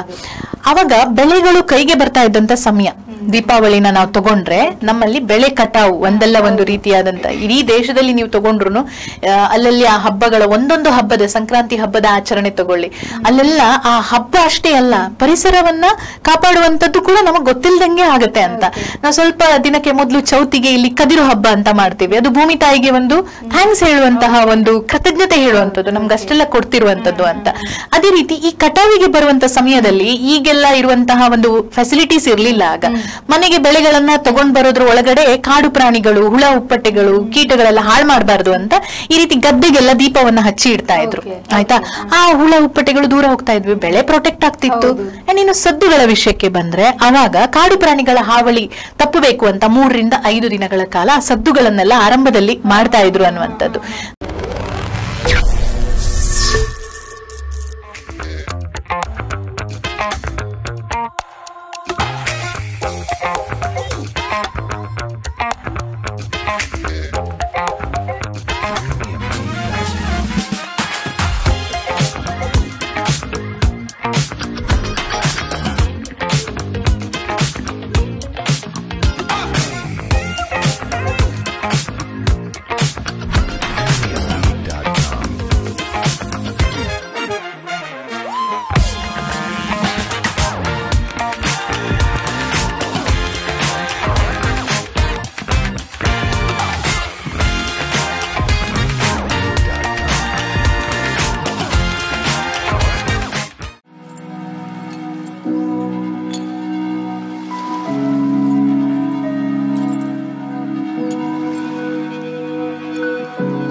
ನಂತರದ ದಿನಗಳಲ್ಲಿ ದೀಪಾವಳಿ ಹಬ್ಬ ಅಂತಂದ್ರೆ ಸದ್ದು ಅಂತ ಹಾಗೆ ಆಗೋಯ್ತು. ಆ ಬೆಳೆ ರೈತಾಪಿ ಈಗ ನಮ್ಮಲ್ಲಿ ತುಂಬಾ ಕಮ್ಮಿ ಆಗ್ತಾ ಬಂತು, ಸಾಗುವಳಿ ಮಾಡುವಂತದ್ದು. ಇದೆಲ್ಲ ಒಂದಕ್ಕೊಂದು ಕನೆಕ್ಟೆಡ್. ನಾವೀಗ ಅದನ್ನ ಅರ್ಥ ಮಾಡ್ಕೋಬೇಕು, ಯಾಕೆ ನಾವು ದೀಪಗಳನ್ನ ಹಚ್ಚಿ ದೀಪಾವಳಿಯನ್ನ ಸೆಲೆಬ್ರೇಟ್ ಮಾಡ್ಬೇಕು. ಇನ್ನೊಂದು, ಈ ದೀಪಗಳನ್ನ ಹಚ್ಚೋದ್ರಿಂದ ನಮ್ಮ ಒಂದು ಪರಿಸರದಷ್ಟೇ ಅಲ್ಲ, ಆ ಒಂದು ಎಲೆಕ್ಟ್ರೋಮ್ಯಾಗ್ನೆಟ್ ವೇವ್ಸ್ ಅಂತ ಹೇಳ್ತಾರೆ, ಅದು ನಮ್ಮ ದೇಹದ ಒಳಗಡೆ ಕೂಡ ಅಷ್ಟು ಸ್ಟ್ರೆಂತ್ ಕೊಡುತ್ತೆ, ನಮಗೂ ಉತ್ಸಾಹ ಬರುತ್ತೆ. ಎಣ್ಣೆ ಸ್ನಾನ ಮಾಡ್ತೀವಿ, ಎನರ್ಜಿ ಬರುತ್ತೆ, ಹೊಸ ಹುರುಪು ಬರುತ್ತೆ, ದೇಹದಲ್ಲಿ ಒಂದ್ ರೀತಿ ರಿಲ್ಯಾಕ್ಸ್ಡ್ ಫೀಲಿಂಗ್, ಸ್ಟ್ರೆಸ್ ಕಡಿಮೆ ಆಗುತ್ತೆ. ಜೊತೆಗೆ ಇದು ಆಂಟಿಸೆಪ್ಟಿಕ್ ಏಜೆಂಟ್ ಆಗಿ ಆ ಆಯಿಲ್ ಕೆಲಸ ಮಾಡುತ್ತೆ. ಒಂದಕ್ಕೊಂದು ಅರ್ಥ ಇದೆ. ಅಮಾವಾಸ್ಯೆಯ ದಿನ ಕಾರ್ಗತ್ತಲು ತುಂಬಿರುವಾಗ ಇದ್ದಕ್ಕಿದ್ದ ಹಾಗೆ ಪ್ರಕಾಶಮಾನವಾದಂತಹ ಆ ಬೆಳಕಿದೆ ಅಲ್ವಾ, ಅದು ನಮ್ಮ ಮನಸ್ಸಿನ ಒಳಗಡೆ ಇರುವಂತಹ ಕತ್ತಲೆಯನ್ನ ಕೂಡ ಓಡಿಸುತ್ತೆ ಅನ್ನುವಂಥದ್ದು. ಇದು ನಿಜವಾಗಿಯೂ ನಮ್ಮ ಹಿರಿಯರು ಆಚರಿಸಿಕೊಂಡು ಬಂದಂತಹ ಒಂಥರ ಸುಂದರವಾದಂತಹ ಆಚರಣೆ, ಪರಿಸರಕ್ಕೆ ಹತ್ತಿರವಾದಂತಹ ಆಚರಣೆ. ಸೊ ಇದ್ರ ಬಗ್ಗೆ ನಾನು ಕೂಡ ಖಂಡಿತ ತುಂಬಾ ಸಲ ನನ್ನ ಕಾರ್ಯಕ್ರಮಗಳಲ್ಲಿ ಎಲ್ಲೆಲ್ಲಿ ಅವಕಾಶ ಸಿಕ್ಕಿದೆಯೋ ಅಲ್ಲಲ್ಲಿ ಹೇಳಿದೀನಿ. ನಾನು ಪರ್ಸನಲಿ ಮೊದ್ಲಿಂದಾನು ನಾನು ಪಟಾಕಿಯ ಬಗ್ಗೆ ಅಷ್ಟು ಒಲವೇ ಇದ್ದವಳಲ್ಲ, ಇದ್ರೆ ಸಹ ಆ ಸುಸ್ರು ಬತ್ತಿ ಇಂಥದ್ದೆಲ್ಲ ಚಿಕ್ಕ ಪುಟ್ಟದ್ದು. ಆದ್ರೆ ಈಗೀಗ ಎಲ್ಲೋ ಒಂದ್ ಕಡೆ ಯಾಕೆ ನಾವು ಇನ್ನೂ ಪರಿಸರಕ್ಕೆ ಹತ್ತಿರ ಆಗ್ಬಾರ್ದು ಅನ್ನೋ ಫೀಲಿಂಗ್ ಜಾಸ್ತಿ ಆಗ್ತಾ ಇದೆ. ಯಾವಾಗ ನಿಮ್ಗೆ ಒಂಥರ ಪ್ರಕೃತಿಯ ಒಲವು ಸ್ಟಾರ್ಟ್ ಆಗಿದ್ದು, ಯಾವ ಟೈಮ್ ಇಂದ, ಅಥವಾ ಏನಾದ್ರೂ ಅದಕ್ಕೆ ಒಂದು ಟರ್ನಿಂಗ್ ಪಾಯಿಂಟ್ ಆತರ ಏನಾದ್ರೂ ಇದೆಯಾ? ಖಂಡಿತ. ನಾನು ಚಿಕ್ಕವಳಿದ್ದಾಗ ಬೆಳೆದಿದ್ದೆ. ನಾನು ಹೇಳ್ದಲ್ಲ, ನನ್ನ ಅಜ್ಜಿ ಮನೆ ಇದ್ದಂತಹ ಊರು ಒಂದು ಗದ್ದೆ, ಬಯಲು, ಕಾಡು, ದಟ್ಟ ಕಾಡು, ವೆಸ್ಟರ್ನ್ ಘಾಟ್ಸ್, ಎದುರುಗಡೆ ಬೆಟ್ಟ, ಆಮೇಲೆ ಒಂದು ಹೊಳೆ, ಚಿಕ್ಕದಾದಂತ ಒಂದು ಹೊಳೆ ಹರಿತಾ ಇತ್ತು. ಅದ್ರಲ್ಲಿ ನಮ್ಮ ಆಟ, ನನ್ನ ಬಾಲ್ಯ ಎಲ್ಲ ಅದ್ರಲ್ಲಿ ಬಹಳ ರಿಚ್ ಆಗಿ ಕಳೆದಿದೆ ಅಂತ ಹೇಳ್ಬೋದು. ನನ್ಗೆ ಹಳ್ಳಿ ಸಿಟಿ ಎರಡರ ಅನುಭವನೂ ಕೂಡ ಸಿಕ್ತು. ತಂದೆ ಬ್ಯಾಂಕ್ ಅಲ್ಲಿ ಇದ್ದಿದ್ರಿಂದ ನಾವು ಅಲ್ಲಿ ಊರಿಂದ ಒಂದ್ ಸ್ವಲ್ಪ ದೂರದಲ್ಲಿ ಇದ್ವಿ. ಆಗ ನನ್ಗೆ ಸಿಟಿ ವಾತಾವರಣ ಸಿಕ್ತು, ಜೊತೆಗೆ ಹಳ್ಳಿ ವಾತಾವರಣ. ಸೊ ಇದೆರಡು ಮಿಕ್ಸ್ ಆಗಿದ್ರಿಂದ ನನಗೆ ನಾನು ಬರಿಬೇಕು ಅಂತ ಕೂತ್ಕೊಂಡ್ರೆ ಅಲ್ಲಿ ಹೋಗಿ ಒಂದು ಡೈರಿ ಇಟ್ಕೊಂಡು ಗದ್ದೆ ಮಧ್ಯದಲ್ಲಿ ಕೂತ್ಕೊಳ್ತಿದ್ದೆ. ಬರಹ ಅನ್ನೋದು ಆ ಮೂಮೆಂಟ್ ಆಗ್ಲೇ ಸ್ಟಾರ್ಟ್ ಆದದ್ದು. ಮತ್ತೆ ಓದು, ಅಲ್ಲಿಂದ ನಂಗೆ ಅನಿವಾರ್ಯವಾಗಿ ನಾನು ಓದಿಗೆ ಹೇಗ್ ಅಂಟ್ಕೊಂಡೆ ಅಂತಂದ್ರೆ, ನಮ್ ತಂದೆಗೆ ಒಂದು ನಂಬಿಕೆ ಇತ್ತು, ಮನೇಲಿ ಟಿವಿ ಇದ್ರೆ ಮಕ್ಳು ಓದಲ್ಲ ಅಂತ. ಅವ್ರಿಗದು ಸ್ಟ್ರಾಂಗ್ ಆಗಿರುವಂತ ನಂಬಿಕೆ ಆಗಿತ್ತು. ಬಹುಶಃ ನಾನು ಟಿವಿ ಇದ್ದಿದ್ರೆ ಬರೀ ಟಿವಿಯನ್ನು ನೋಡ್ಕೊಂಡು ನನ್ನ ಇಮ್ಯಾಜಿನೇಷನ್ ಬೇರೆ ತರನೇ ಆಗ್ತಿತ್ತೇನೋ, ನಾರ್ಮಲ್ ಆಗಿ. ಆದ್ರೆ ನನ್ಗೇನಾಯ್ತು, ನಂಗು ಬೋರ್ ಆಗ್ತಿತ್ತು. ಎಕ್ಸಾಮ್ ಮುಗ್ದ ತಕ್ಷಣ ಒಂದ್ ಕತೆ ಪುಸ್ತಕ ಓದ್ಬೇಕು. ಅಮ್ಮ ತುಂಬಾ ಬುಕ್ಸ್ ಓದ್ತಾ ಇದ್ರು, ಅಮ್ಮ ಕಾದಂಬರಿಗಳನ್ನೆಲ್ಲ ಓದ್ತಾ ಇದ್ರು. ಅರ್ಥ ಆಗದೆ ಇರುವಂತ ವಯಸ್ಸಿಗೆ ಕಾದಂಬರಿಗಳನ್ನ ಓದೋದಕ್ ಶುರು ಮಾಡಿದೆ. 9ನೇ ಕ್ಲಾಸ್ ಅಲ್ಲಿ ಬರೆಯೋದಕ್ ಶುರು ಮಾಡಿದೆ. ಸ್ಟೋರೀಸ್ 8ನೇ 9ನೇ ಕ್ಲಾಸ್ ಅಲ್ಲಿ ಇರುವಾಗ ಸ್ಟೋರಿ ಬರೆಯೋದು, ಕವನ ಬರೆಯೋದು, ಆಮೇಲೆ ಈ ಸ್ಪೀಚ್ ಕಾಂಪಿಟೇಷನ್, ರೈಟಿಂಗ್, ಇಂಥದೆಲ್ಲ ಅಲ್ಲಿಂದ ಸ್ಟಾರ್ಟ್ ಆಯ್ತು. ಮತ್ತೆ ಡಿಗ್ರಿಯಲ್ಲಿ ಬಂಡಾಕಸ್ ಕಾಲೇಜ್ ಕುಂದಾಪುರ, ಅದೊಂದು ತುಂಬಾ ಸಾಹಿತ್ಯದ ಬಗ್ಗೆ ಒಲವಿರುವಂತಹ ಕಾಲೇಜ್ ಕುಂದಾಪುರದಲ್ಲಿ. ಅಲ್ಲಿದ್ದಾಗ ನಂದು ಯೂನಿವರ್ಸಿಟಿ ಲೆವೆಲ್ ಕಾಂಪಿಟೇಷನ್ ಅಲ್ಲಿ ಫಸ್ಟ್ ಸೆಕೆಂಡ್ ಪ್ಲೇಸ್ ಎಲ್ಲ ಬರ್ಲಿಕ್ಕೆ ಸ್ಟಾರ್ಟ್ ಆಯ್ತು. ಆವಾಗ ಈ ಪ್ರಕೃತಿ ಅಂತಂದ್ರೆ ನಾನು ಅಲ್ಲಿ ಇದ್ದಿದ್ರಿಂದ ಸಹಜವಾಗಿ ನನ್ಗೆ ಅದಿಷ್ಟ. ಗಿಡ ಮರ ಜೊತೆ ಎಲ್ಲ ಮಾತಾಡೋದು, ಈ ತರದೆಲ್ಲ ಅಭ್ಯಾಸಗಳನ್ನ ಇಟ್ಕೊಂಡಿದ್ದೆ.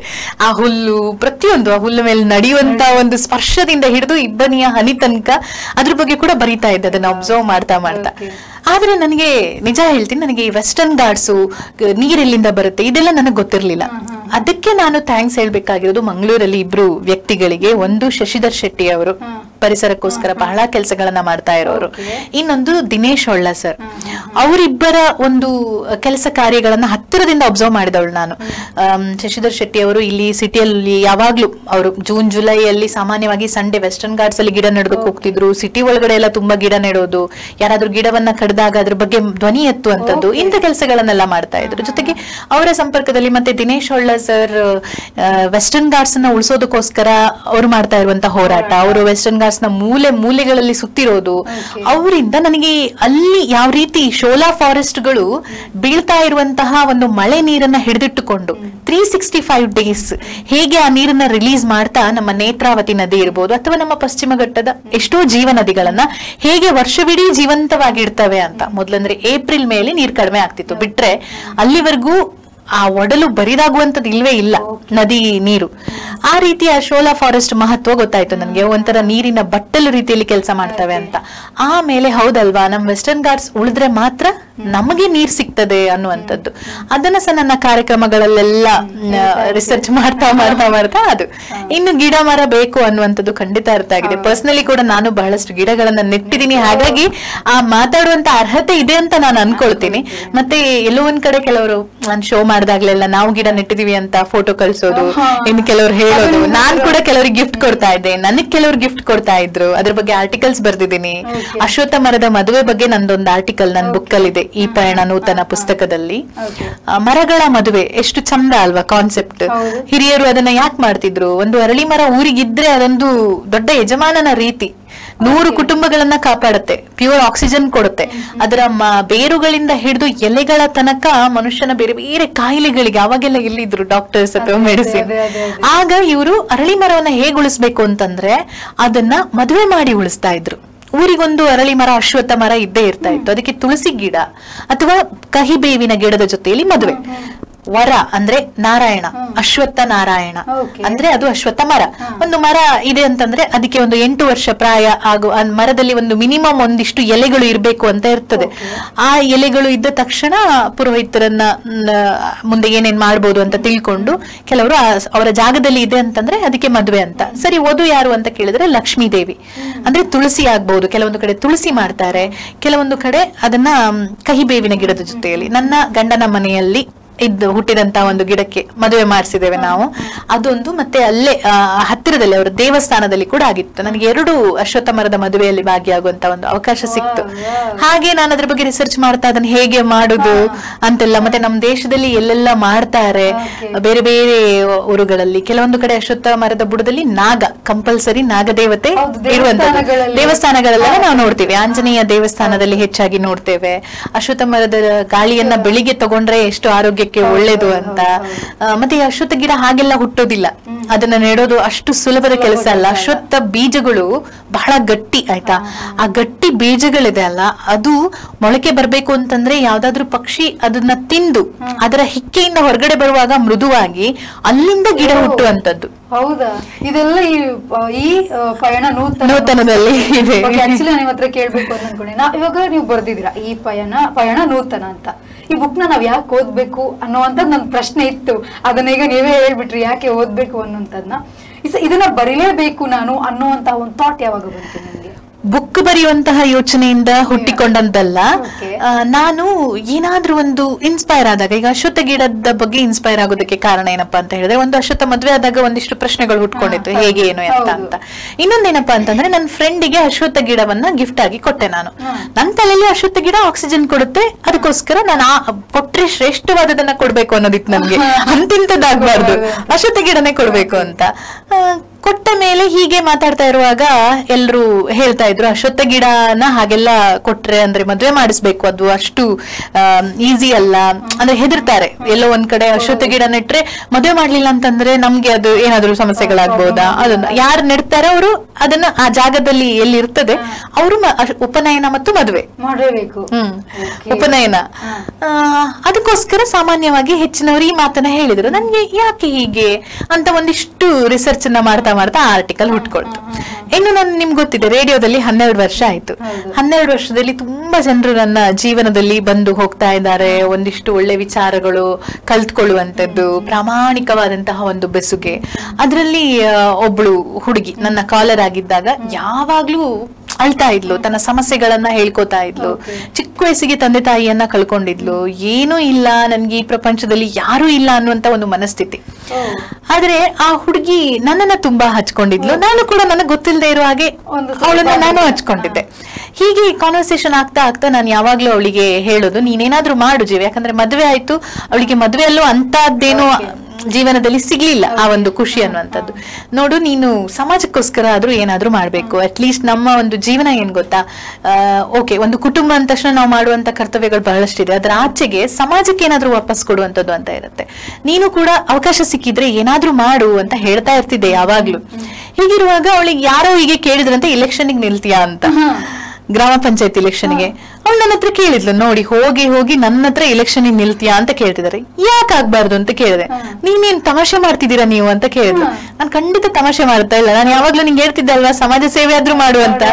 ನೀನ್ ಊರಲ್ಲಿ ಒಂದಿಷ್ಟು ಜನರಿಗೆ ಹೆಲ್ಪ್ ಮಾಡ್ಬೋದಲ್ಲ, ಸುಮ್ಮನೆ ಒಂದು ಎಕ್ಸ್ಪೀರಿಯನ್ಸ್. ನೀನ್ ಇವತ್ತು ಏನ್ ನಿನ್ ಕುಟುಂಬಕ್ ಮಾತ್ರ ನೀನಾಗಿದ್ಯಾ, ಸ್ವಲ್ಪ ಬೇರೆಯವರಿಗೂ ಪರಿಚಯ ಆಗ್ಬೋದಲ್ವಾ ಅಂತ. ಸರಿ ಅಂತ ಒಪ್ಪಿಗೆ ಕೊಟ್ಲು, ಇಲೆಕ್ಷನ್ ನಿಂತ್ಲು, ಗೆದ್ದು ಬಂದ್ಲು. ಆ ಸ್ಟೋರಿನ್ ಬರ್ದೆ ನಾನು. ಅವಳು ಗೆದ್ದರೆ ನಾನು ಗೆದ್ದಂತೆ ಅಂತ. ಆಮೇಲೆ ಅವಳು ಉಪಾಧ್ಯಕ್ಷೆ ಆದ್ಲು ಊರಲ್ಲಿ. ಅವಳಿಂದ ತುಂಬಾ ಒಳ್ಳೊಳ್ಳೆ ಚಿಕ್ಕ ಪುಟ್ಟ ಕೆಲಸಗಳು, ನಾನೇನು ದೊಡ್ಡ ಸಾಧನೆ ಅಂತ ಹೇಳ್ತಿಲ್ಲ, ಎಲ್ರಿಗೆ ಎಲ್ಲದನ್ನ ಮಾಡ್ಲಿಕ್ಕೆ ಸಾಧ್ಯ ಇಲ್ಲ. ಆದ್ರೆ ಅವಳು ಒಳ್ಳೊಳ್ಳೆ ಕೆಲಸಗಳನ್ನ ತುಂಬಾ ಮಾಡಿದ್ಲು. ಕೆಲವು ಏಜ್ ಆದವರಿಗೆಲ್ಲ ಎಲ್ಲೋ ಒಂದ್ ಕಡೆ, ನಿಮ್ಗೆ ಗೊತ್ತಿದೆ, ಕೆಲವೊಂದು ಫೆಸಿಲಿಟೀಸ್ ಬಗ್ಗೆ ತಿಳಿಸ್ಕೊಡೋದು, ಪಂಚಾಯತ್ ಲೆವೆಲ್ ಅಲ್ಲಿ ಏನ್ ಮಾಡ್ಬೋದು ಅಂತೆಲ್ಲ. ಸ್ಕೂಲ್ ಕಾಲೇಜ್ಗೆಲ್ಲ ಗೆಸ್ಟ್ ಆಗಿ ಹೋಗ್ತಾ ಇದ್ಲು, ಸ್ಪೀಚ್ ಮಾಡ್ತಾ ಇದ್ಲು. ಎಲ್ರು ಊರಲ್ಲಿ ಈಗ MLA ತನಕ ಅವಳಿಗೆ ಕನೆಕ್ಷನ್ ಆಗ್ಲಿಕ್ಕೆ ಶುರು ಆಯ್ತು. ಏನೋ ಅಲ್ಲದ ಅವಳು ಇಷ್ಟು ಮುಂದೆ ಬಂದ್ಲು. ಅಂದ್ರೆ ಏನ್ ಗೊತ್ತಾ, ನಾವ್ ಹೇಗ್ ಹುಟ್ಟಿರ್ತೀವಿ ಅನ್ನೋದಲ್ಲ, ಮುಂದೆ ಹೇಗ್ ಹೋಗುತ್ತೆ ನಮ್ಮ ಜೀವನ. ಅಂಡ್ ಆಲ್ಸೋ ಹೇಗ್ ಹೋಗುತ್ತೆ ಅನ್ನೋದಕ್ಕಿಂತ ಹೆಚ್ಚಾಗಿ ನಮ್ಗೆ ಒಂದು ಸರಿಯಾದ ಮಾರ್ಗದರ್ಶನ ಇನ್ನೂ ಚೆನ್ನಾಗಿ ಹೋಗ್ಬೋದು ಅನ್ನೋದು ಕರೆಕ್ಟ್. ಮತ್ತೆ ನಂಬಿಕೆ ಏನ್ ಗೊತ್ತಾ, ನಾವು ನಂಬಿದ್ರೆ ಜಗತ್ತನ್ನ ಕೂಡ ಗೆಲ್ಲಬಹುದಂತೆ. ನಾವ್ ಏನಾದ್ರೂ ಮಾಡ್ಲಿಲ್ಲ ಅಂದ್ರೆ ನಾವ್ ಯಾರನ್ನು ಬ್ಲೇಮ್ ಮಾಡೋ ಹಾಗೆ ಇಲ್ಲ, ಅದಕ್ಕೆ ನಾವೇ ಕಾರಣ, ಬೇರೆಯವ್ರ ಕಾರಣ ಆಗೋದಕ್ಕೆ ಸಾಧ್ಯನೇ ಇಲ್ಲ.